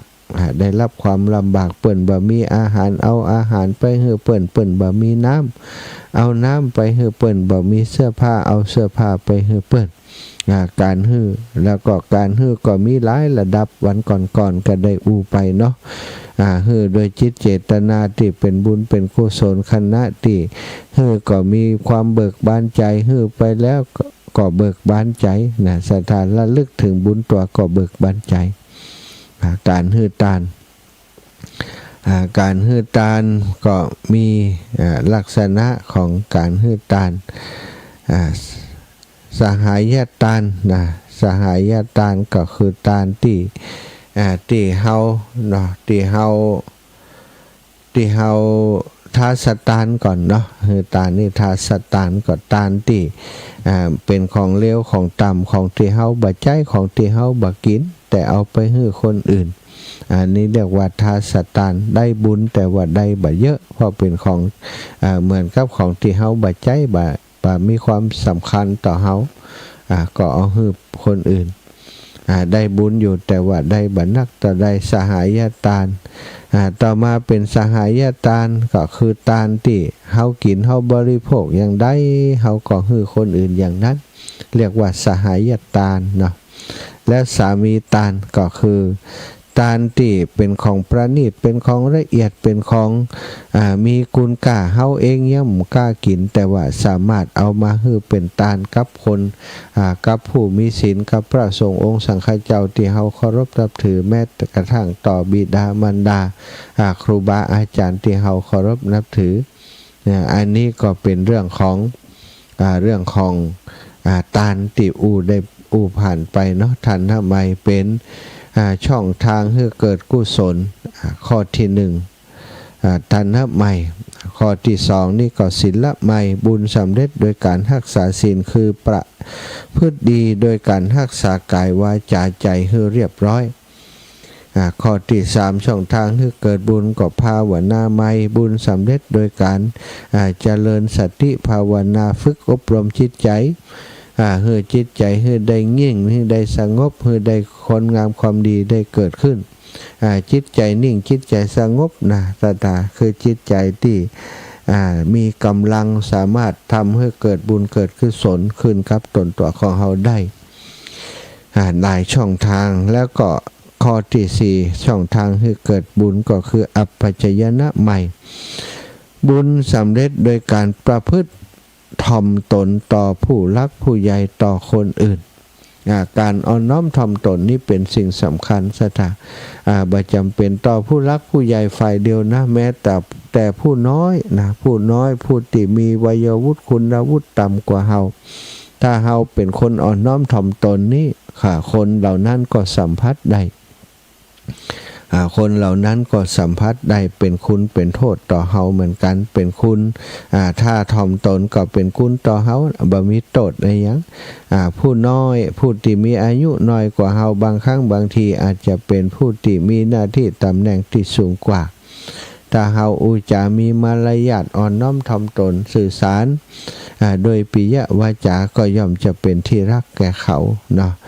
โดยเฉพาะผู้ที่มีอาวุโสกว่าเฮาถ้าเฮาเป็นผู้ที่อ่อนน้อมถ่อมตน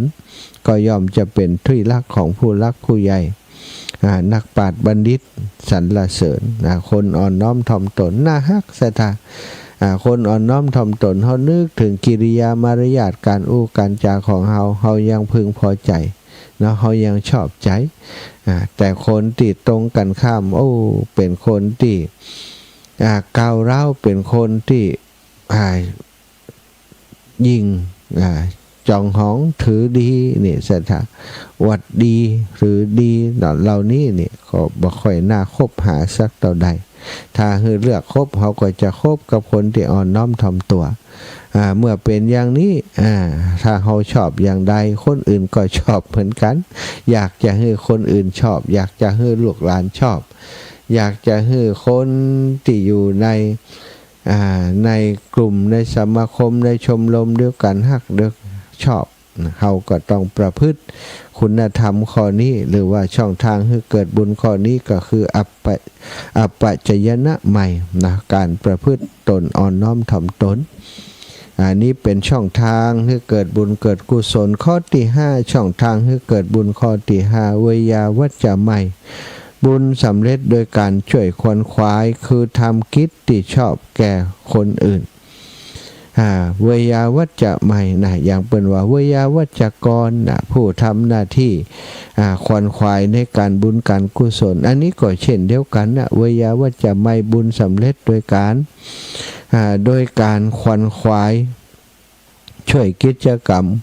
ของผู้อื่นนะอย่างโดยเฉพาะกิจกรรมของหมู่บ้านของชุมชนของส่วนรวมของสาธารณะต่างๆในสถานเท่าเฮาขวัญขวายในการช่วยเหลือเพื่อนบุญก็จะเกิดขึ้นกับเฮาขวัญขวายช่วยงานวัดช่วยงานว่าวัดวาของเฮามีกฐินมีผ้าป่ามีข้าวสลากหากไม้เปิ้นจะต้านเปตพีเนี่ยเร็วๆนี้เนาะเปิ้นหลายที่หลายแห่งเปิ้นต้านเปตพีวิทยาลัยสงฆ์ก็ตานเปตพีอาตมาได้ยินท่านอาจารย์ใหญ่บอกวันนั้นเปิ้นจะตานโต๊ะเคียง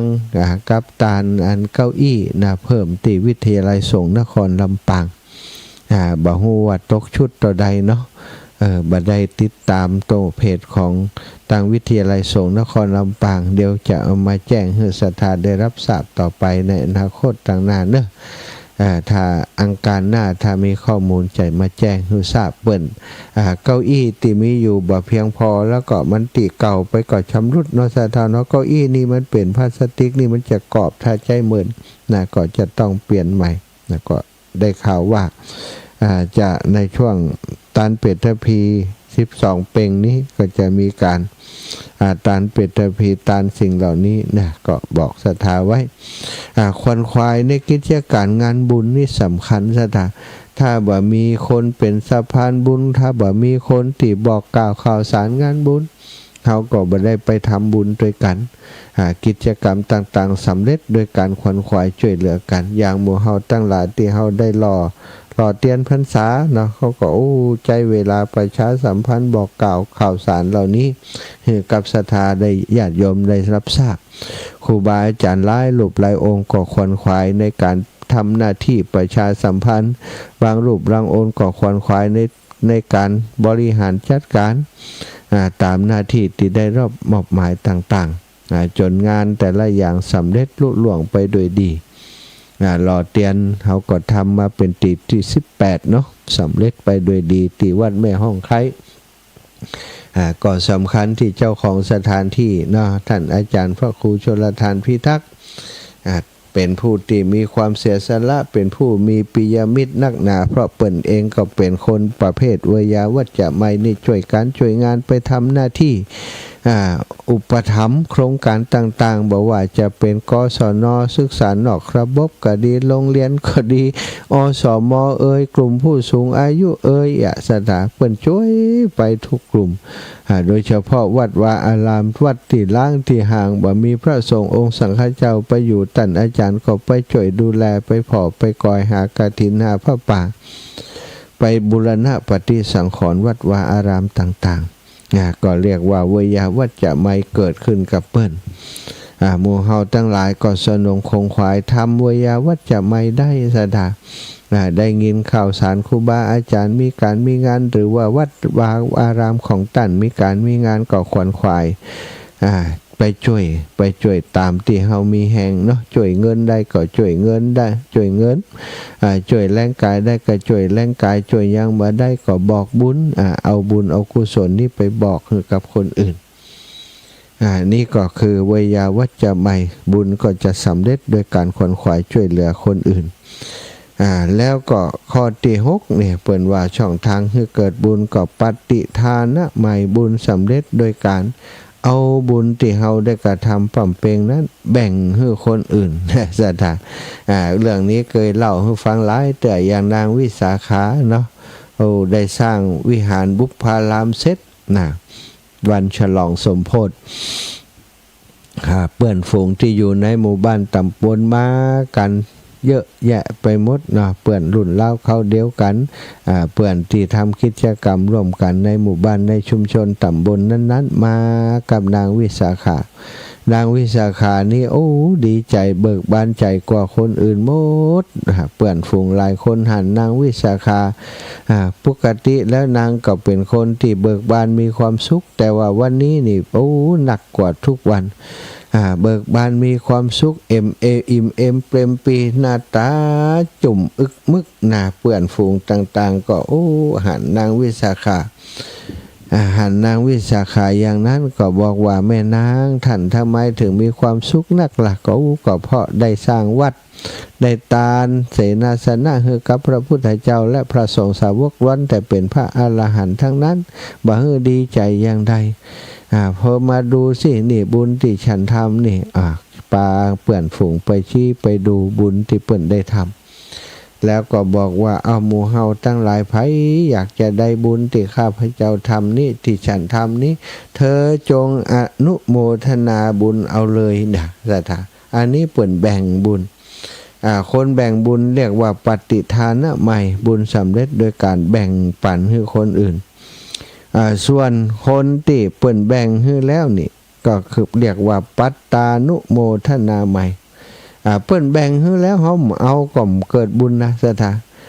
คนที่แบ่งนี่ได้บุญปฏิทานะใหม่นี่เปิ้นแบ่งให้นี่ได้บุญเฮาเอาก็จังเปิ้นถึงได้บุญเพราะว่าจิตใจที่เปิ้นแบ่งพร้อมที่จะแบ่งปันเนี่ยเป็นจิตใจที่เป็นบุญเป็นกุศลเป็นจิตใจที่มีเมตตาสูงศรัทธาจึงเป็นช่องทางให้เกิดบุญส่วนบุญจะถึงเฮาก็โดยการที่เฮาอนุโมทนาเรียกว่าปัตตานุโมทนาใบบุญสำเร็จโดยการอนุโมทนาส่วนบุญคือยินดีในบุญของคนอื่นข้อนี้บ่ใจทำง่ายๆนะสัตว์คนโดยทั่วไปหันคนเปิ่นทำคุณงามความดีมักจิตใจก็มักจัดจวนไปในทางที่อิจฉาริษยานะหันเปิ่นทำความดีทำบุญทำกุศลยังจิตใจของเฮานี่มันก็แปลกนะแทนที่จะยินดีกับเปิ่นส่วนใหญ่ก็มันก็หมอกอันนะ เฮาเคยทำหนักกว่านี้ก่อนเฮายังบอกอวดนี่อวดอยู่หั่นน่ะมักจะเป็นอย่างนี้คนหันคนนั้นเปิ้นทำใหญ่กว่าเขาก่อนเปิ้นย่ำออกหน้าออกตาอย่างนี้นี่โอ้ออกหน้าออกตา จิตใจนี่มันปาเฮาไปเนี่ยบ่จมบ่ใจนะนี่แต่ถ้าเฮาฝึกฝนบ่อยๆหันคนเปิ้นทำงามคุณงามความดีบ่ว่าหันที่ไหนได้ยินที่ไหนได้ฟังที่ไหนหันแล้วก็ชื่นชมยกย่องว่าโอ้คนนี้เสียสละคนนี้มีจิตใจดีงามน่าสรรเสริญน่ายกย่องโอ้อนุโมทนาบุญด้วยเนอะเนี่ยสถาหันเปิ้นทำบุญได้หมดอนุโมทนาบุญด้วยเปิ้นเนาะมันก็เป็นช่องทางให้เกิดบุญนะจิตใจของเฮามันมีสองด้านนะสถาถ้าบ่อิจฉาริษยานะอีกด้านหนึ่งก็คือเมตตาถ้าเฮายินดีกับเปิ้นแสดงว่าจิตใจที่ประกอบเมตตากรุณามุทิตาอุเบกขานั้นมันมีเยอะมองโลกในแง่ดีหันคนอื่นทำดีก็ชื่นชอบชื่นชมถ้าเฮาชื่นชอบคนทำดีเฮาก็จะเป็นคนทำดีในที่สุดซะนะแต่ถ้าเฮาบ่ชื่นชอบคนทำดีแล้วเปิ้นทำดีอย่างอิจฉาริษยาเปิ้นแล้วเฮาก็บ่อยากจะทำดีเฮาก็บ่กล้าจะทำดีเพราะเฮาก็คิดว่าทำดีไปคนนั้นก็ไม่ใช่ว่าดีมันจะมีคนแบบนี้อยู่เยอะนะสะทะ คนที่บอกว่าทำดีไม่ได้ดีคนทำดีมีแต่คนว่าอย่างโน้นอย่างนี้เนี่ยส่วนใหญ่ก็คือเฮาตั้งใจบาดีแล้วก็ส่วนใหญ่คือเฮาเนี่ยเวลาคนอื่นทำดีเฮามักจะมองคนอื่นไปในทางที่บดีนะมันก็เลยเวลาตัวเองจะทำก็กลัวคนอื่นจะมองแบบนั้นเรื่องสิ่งเหล่านี้ต้องฝึกฝนสตาหันคนอื่นทำดีก็ชื่นชมยกย่องแม้จะคนนั้นเป็นคนที่เฮาบัดถูกอกถูกใจบ่ชอบก็จังเถอะหันเปิ้นทำดีก็ชื่นชมครับเปิ้นโอ้เปิ้นทำดีเนาะเปิ้นทำดีนำกินนำทานนำบุญนำกุศลนำการพัฒนาโน่นนั่นนี่คือเกิดขึ้นในวัดวาอารามเป็นสิ่งที่ดีน่าสรรเสริญน่ายกย่องถ้าเราฝึกบ่อยๆในการที่ชื่นชมคนอื่นชื่นชมคนทำคุณงามความดีจิตใจที่ฝึกบ่อยๆมันจะคุ้นชินหันคนทำความดีสาธุหันคนงามทำคุณงามความดีเขาก็สาธุอย่างนี้นะสถานมันเป็นช่องทางทำให้กุศลเกิดขึ้นเรียกว่าบุญเกิดขึ้นโดยการอนุโมทนาบุญของคนอื่นไปคิดว่ามันทำง่ายนะสถานคนส่วนใหญ่นี่บ่ค่อยทำโดยซ้ำไปนะบหันความสำคัญของเรื่องนี้จริงๆแล้วเรื่องนี้เป็นสิ่งสำคัญมันจะเป็นบ่อเกิดแห่งบุญในใจเฮาแล้วมันก็จะน่วงเหนี่ยวให้เฮาได้เป็นเหมือนกับเฮาหันตัวอย่างเพิ่นทำโอ้เฮาก็อยากจะทำบ้างเวลาทำก็แบ่งบุญให้คนอื่นก็ได้อนุโมทนากับเฮาอันนี้คือสิ่งที่ควรจะคิดทบทวนแล้วก็นำมาประพฤติปฏิบัติกันให้นักศรัทธาข้อที่8ธรรมสวนาใหม่บุญสำเร็จโดยการฟังธรรมอันนี้ก็ที่ฟังกันอยู่เนี่ยก็เป็นช่องทางให้เกิดบุญสำเร็จโดยการฟังธรรมนะก็เป็นเรื่องที่ตรงฟังธรรมนี่มันก็เกิดก็เกิดข้อคิดหลายๆอย่างสถานแต่ละคนฟังเรื่องเดียวกันอาจจะความคิดบ่เหมือนกันนะ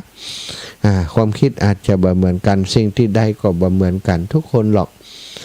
ล้วนแต่เกี่ยวกับประสบการณ์ของตัวเก่าอย่างเรื่อง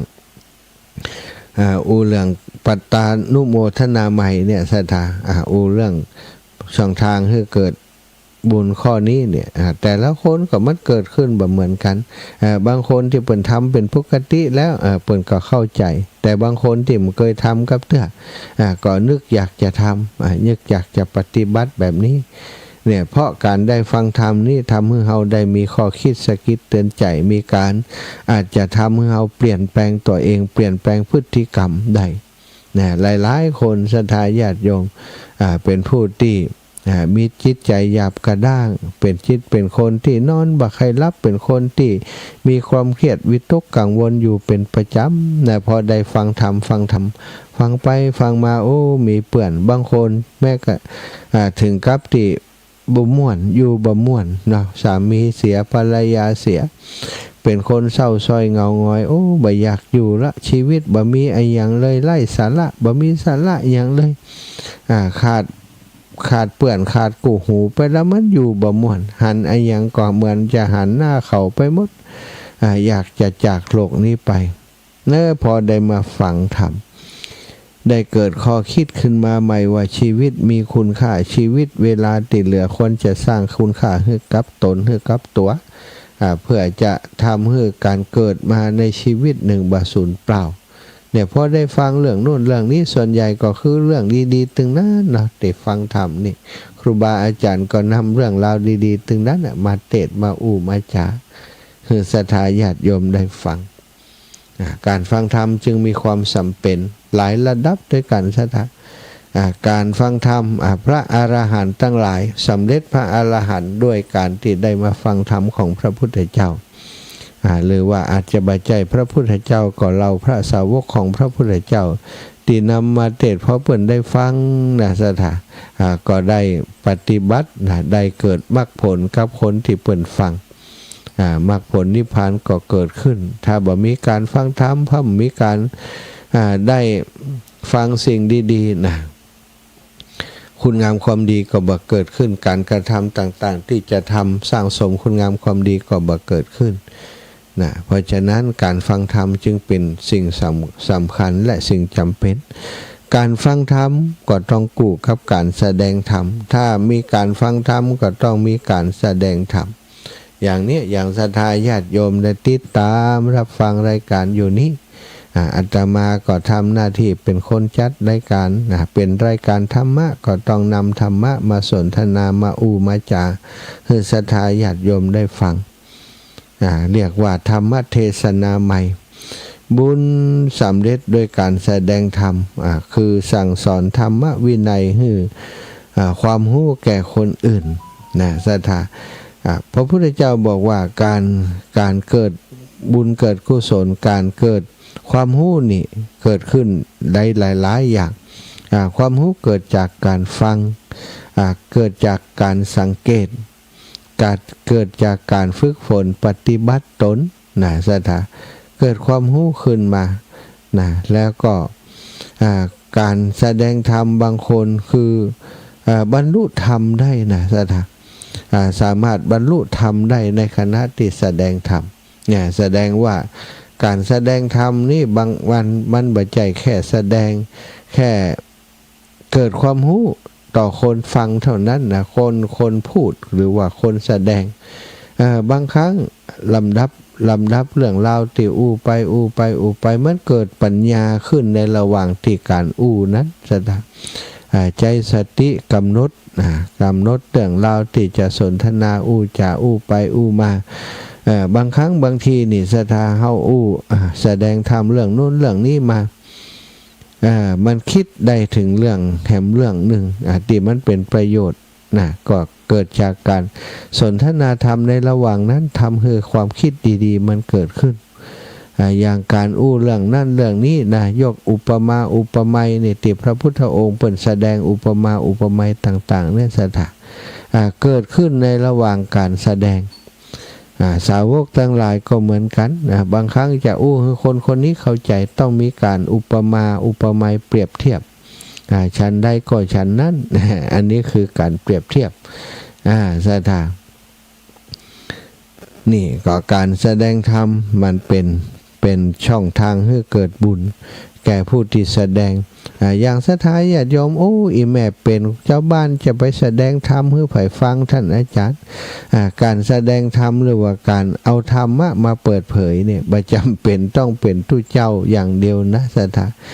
ทธาญาติโยมเฮียนหู้อย่างมาได้ฟังฟังธรรมเรื่องราวดีๆอย่างมาก็ให้คนอื่นฟังได้คนที่ไม่ได้ฟังวิทยุก็เขาก็ไปให้เขาฟังไปบอกเขาว่าเรื่องนู่นเรื่องนี้บัจจังก็เนี่ยเธอมีวิทยุก็มีกะม่วนแต่นาตะคืนเทศเรื่องหอยให้ ฟังแล้วพอจะให้นะเขาฟังทำเมืองม่วนสถานีนี่เนี่ยเธอเวลานี่เนอะเนี่ยถ้าเราสามารถแนะนำช่องทางให้เปิดได้ก็เหมือนกับเราได้แสดงธรรมเหมือนกันเนาะอันนี้สำคัญนะบางคนบางบ้านบางหมู่บ้านอีแม่ย่ำจวนเปื่อนมาฟังย่ำจวนขอฟังมันมีฝ่ายฟังอาจารย์เนี่ย แสดงว่าเราบ่มีเทคนิคในการนำความรู้ที่ใดนั่นไปแบ่งปันคนอื่นต้องมีวิธีการได้จ่ากับคนอื่นการจะจวนคนให้ฟังธรรมบ่ใช่เรื่องง่ายแต่ศรัทธาคิดถึงตัวเก่าเฮากะที่เฮาฟังแล้วเฮาได้ประโยชน์อะไรอย่างเฮาได้ประโยชน์อย่างนี้แล้วเฮาต้องการให้ลูกหลานเฮาคนที่เฮาฮู้จักเปื้อนฝูงเฮาได้ประโยชน์อย่างเฮาก็ถ้าเฮาต้องการเฮาต้องหาวิธีทำให้เขาได้เข้ามาสนใจทำให้เขาได้มาฟังฟังธรรมอาจจะอ้างอิงตัวเองพ่องก็ได้บักก่อนนี่เนาะตัวก็หันอยู่เปิ่นเป็นคนอย่างใดบักก่อนเป็นอย่างนั้นบัดเดียวนี้ที่เปิ่นเปลี่ยนไปใดนี่เพราะได้ฟังธรรมะแท้ๆเลยนะเรื่องนั้นเรื่องนี้ให้เปิ่นฟังเนี่ยมันก็ชักจูงจิตใจให้คนได้ฟังเฮาชักจูงคนนี้ขึ้นมาให้เปิ่นได้มาฟังธรรมคนนี้ถ้าเปิ่นมีความสามารถเปิ่นชักจูงคนอื่นมันก็เป็นช่องทางเหมือนกับเขาได้แสดงหรือว่าได้เทศด้วยตัวเองด้วยซ้ำไปสัตว์เนาะอันนี้ฝากไว้นะธรรมเทศนาใหม่นี่จวนคนมาฟังกันเยอะๆนะ แล้วก็ทิฏฐุชุกรรมนี่สุดท้ายคือการทำบุญช่องทางให้เกิดบุญทิฏฐุชุกรรมการทำความเห็นให้ตรงถูกต้องตามทำนองคลองธรรมก็คือสัมมาทิฏฐินั่นแหละสถาทิฏฐุชุกรรมกับสัมมาทิฏฐิก็คือตัวเดียวกันเนาะสัมมากับมิจฉานะมันตรงข้ามกันมิจฉาทิฏฐิคือความหันผิดทิฏฐุชุกรรมมีความหันตรงตามความเป็นจริงนะทำดีได้ดีทำชั่วได้ชั่วนี่หันตรงหันถูกต้องถ้าหันบัดตรงก็คือทำดีมันได้ดีหรอกนี่นะทำดีจะได้ดีก็มันได้หมู่นะทำดีได้ดีมีถมไปทำชั่วได้ดีมีที่ใดทำชั่วได้ดีมีถมไปทำได้ดีมีที่ไหนถ้าเฮามีความเห็นบัดตรงแล้วมันจะมักจะไปเป็นอย่างอื่นเพราะฉะนั้นต้องทำความหันให้ตรงความหันตรงนี้เป็นสิ่งสำคัญที่จะทำให้เกิดบุญเกิดกุศลกับเฮาถ้าหันพิษเหี่ยยางและการคิดก็พิษการทำก็พิษสุดท้ายก็พิษไปทั้งระบบตลอดชีวิตบ่ได้ซ้ำสิ่งที่ถูกต้องเลยก็เสียดายเสียเวลาเนาะเอาละศรัทธาญาติโยมได้สนทนาอุจาช่องทางเกิดกุศลให้ศรัทธาญาติโยมได้พินิจพิจารณาเนาะวันนี้นำธรรมะมาฝากศรัทธาญาติโยมเพียงเท่านี้ก่อนตะกี้ก็ได้ฟังเทศธรรมะพื้นเมืองได้คติสอนใจไปแล้วขอคิดสะกิดเตือนใจอาตมาก็ขอฝากประมาณนี้นะอีพ่ออีแม่ศรัทธาทั้งหลายระมัดระวังเน้อฝนเนาะพายุ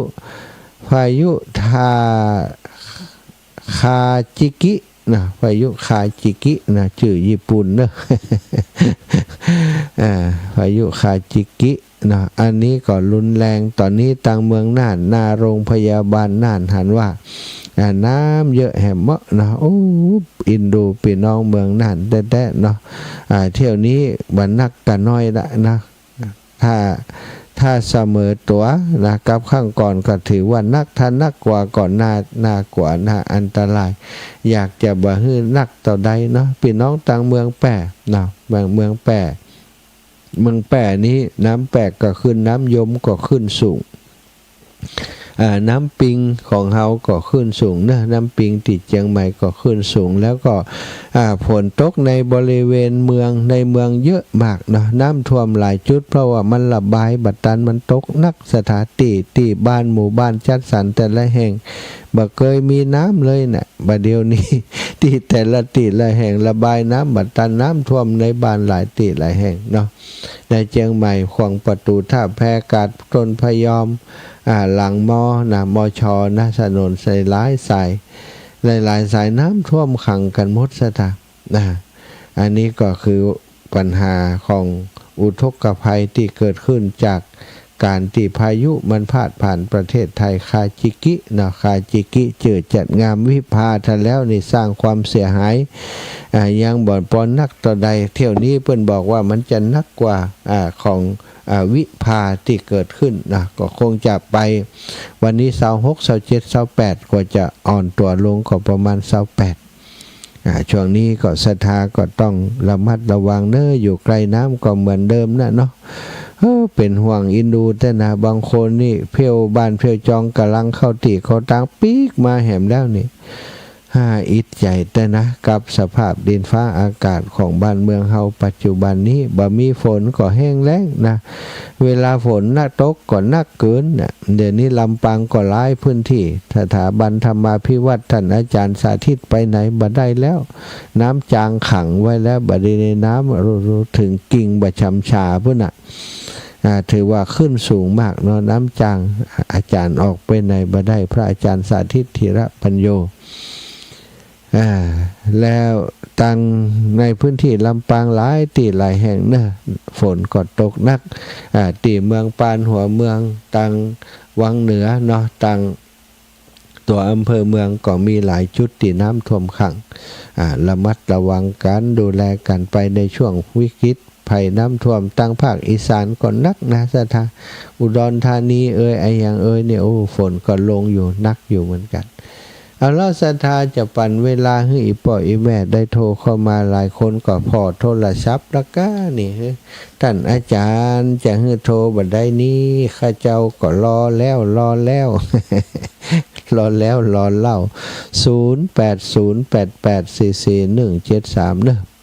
0808844173เอ้าโทรมากันได้แล้วโทรมากันได้เลย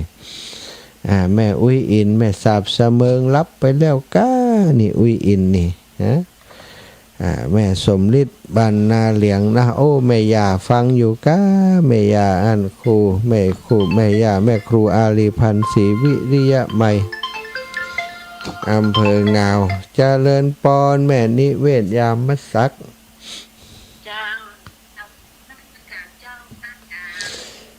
โยแม่เจ้าฟังหอยให้ก็ม่วนดีเหรอแต่ความจริงอินดูเจ้าเป็นกำลังใจด้วยเจ้าโยมแม่ขอบคุณแม่เนอเจ้ากราบนมัสการเจ้าสาธุเจ้าอีแม่น้ำเข้าบ้านก็วันนี้ฝนตกนักก็เมืองน่านแม่สีแพ้อัลโหลสาธุท่านเจ้าฝนตกนักก็อย่างนักเจ้าว่าน่ะเดี๋ยวเสียใจมากท่านเจ้าเป็นอย่างจะได้อินแท้เนาะฝนก็ยังกวนเมืองน่านแต่ว่าจ้าตกอยู่แม่แต่ว่ามานั้นตีเฮาอยู่นี่มันสูงนะแม่เนาะมันก็มีปัญหาน้ำต่อได้ไหมจ้าสาธุแม่เนอดูแลตัวเองเนอแต่ต่อบุญรักษาแม่สีแพรพิพาเจริญปอนแม่เอ้ยพี่น้องบ้านใหม่วังมูลไอ้สาเจ้าท่านอาจารย์เจ้าแม่อันพังสาวหอยให้หวนดีนะเจ้าเนาะวันกะเขากับหวนด้วยนี่อาจารย์หนักละลายนะเจ้าครูว่าอาจารย์เสร็จหวนเนาะมันแต่ภูมิใจแต่อาจารย์เจ้าสาธุแม่เนอร์กำลังใจอาจารย์นะเจ้าแม่ไว้สาเจ้าขนสำเมิงมาแล้วเจ้านอนตึงมารับไปฟังอยู่นี่ตลอดไว้สาเจ้านอนตึงมารับไม่ว่าฝนตกเนอะวันที่29-30นี่นะที่วัดนี่จะมีงานวางศิลาฤกษ์วางอย่างเห็นบ่แปลงอย่างเห็นบ่ศาลาเป็นศาลาสืบชะตาแห่เสพทุกเจ้าตัวนะเป็นงานประจำปีเพิ่นก้างานประจำปีตัวแล้วก็วางศิลาฤกษ์นี่เพิ่นจะสร้างศาลาแล้วกำลังกันละที่29 ดาเจ้ามีโซตัวเป็นทุนเป็นมวลนั้นกันเนาะแล้วเมื่อก่อนฝนตกนะไม่คือฝนตกเนอะ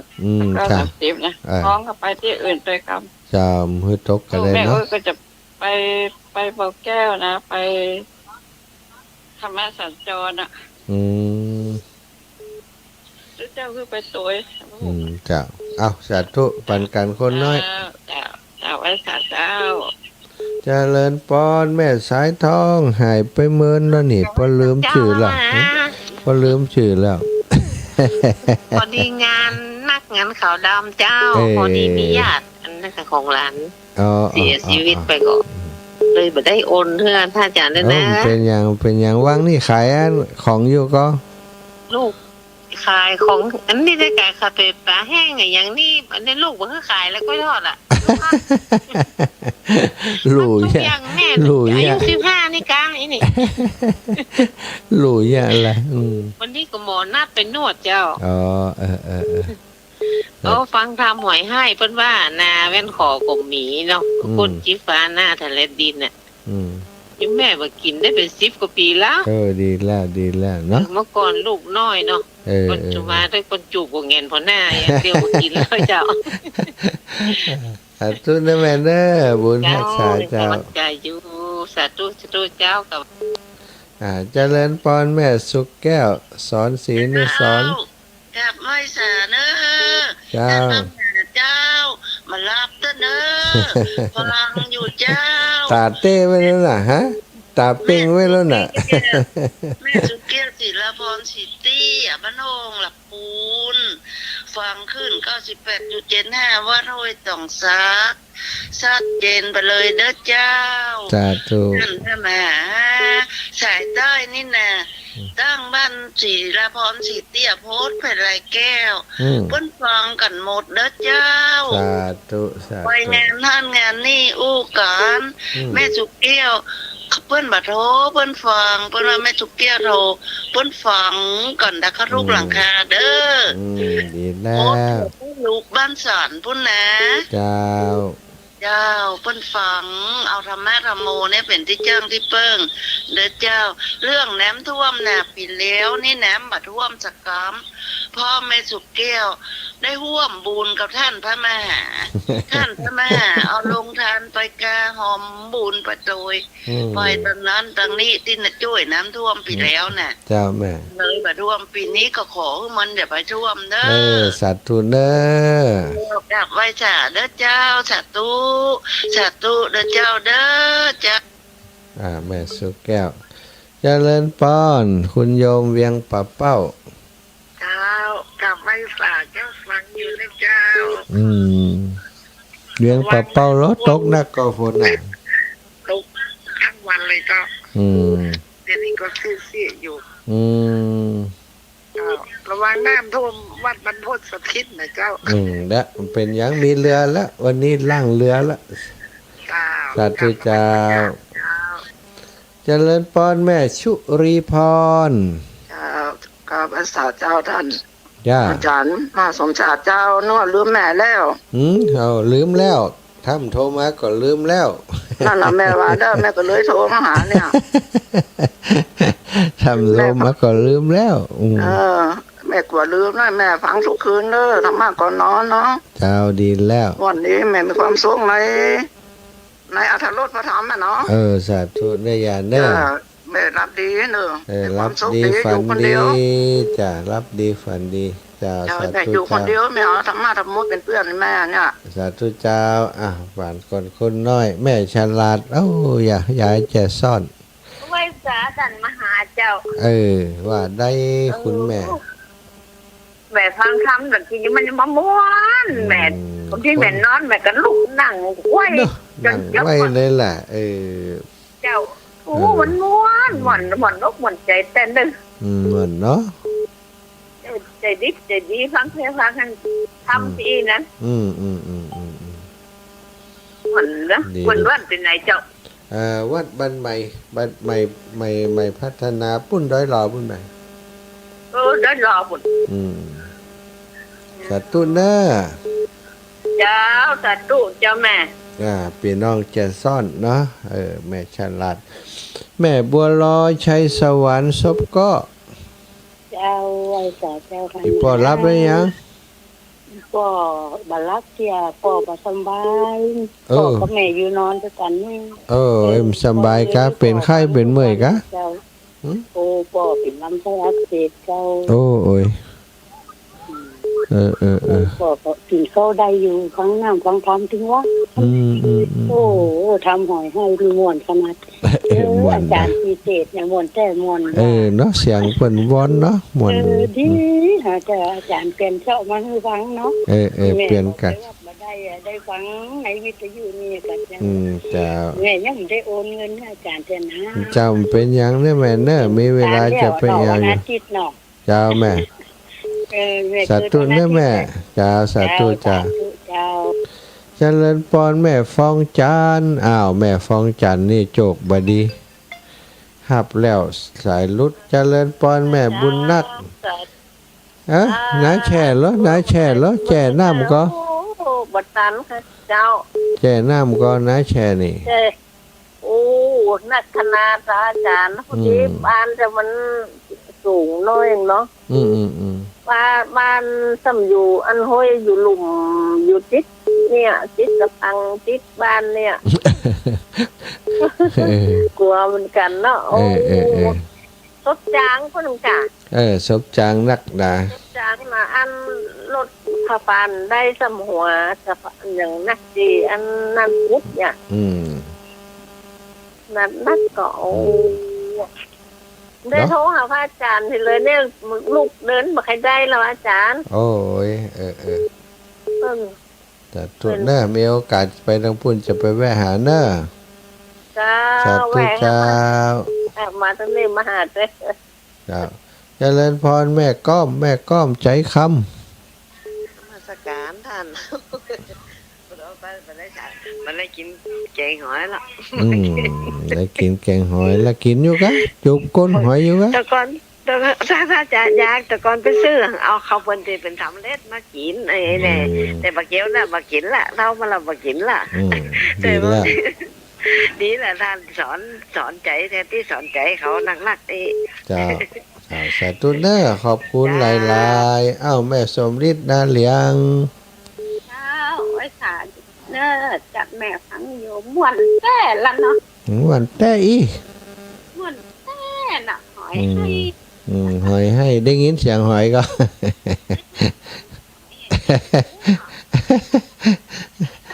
บ่ให้เอามากินเนาะเปาะยังกินเด้อสาธุขยากกเจ้าแม่สมฤทธิ์แม่จันหอมมีมาบ้านท่าตุ้ม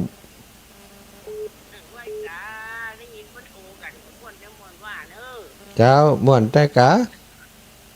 ได้ยินมันโทรกันม่วนแต่ม่วนว่าดีแล้วดีแล้วโทรไปเดี๋ยวนี้อยู่ไหนโอ้ยก็อยู่วัดกะอยู่ไหนเข้าวัดสาน่ะโอ้อยู่วัดอยู่ไหนอยู่วัดบ้านคุณเนาะวัดบรรพตสถิตเด้อสาธุได้แม่จะรับสายอื่นก่อนจ้าสาธุเด้อสาธุแฟนพันธุ์แท้กะไหนนี่นมัสการครับ ผมแฟนพันธุ์แท้ครับแฟนพันธุ์ปลอมโอ้ม่วนดีเนาะครับอันหอยให้นี่ค่ะแฟนพันธุ์ปลอมมาแล้วผมมักขนาดเลยครับหอยเนาะน่าจะได้เป็นนกจอกนะน่ากะหอยได้เป็นนกจอกโอ้ที่นี่ฝนตกนักขนาดเลยครับนักแหละแม่ลิ้มรถท่วมก่อนแถวที่อยู่ท่วมก่อนแล้วครับเนาะวันพูดข่าวออกหน้าหนึ่งแล้วครับน้ำท่วมแม่ลิ้มครับลูกสาธุบุญรักษามาตรการครับยายพรเวลาหมดแล้วกันนี่59แล้วยายพรศรัทธาญาติโยมเดิมได้ดันได้ลานเด้ออำนวยพรให้ศรัทธาญาติโยมอยู่ดีมีสุขอายุมั่นขวัญยืน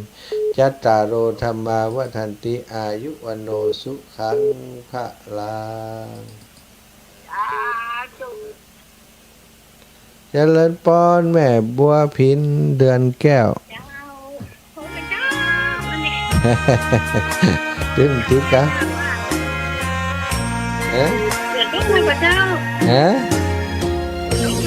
โอ้นักไก่แม่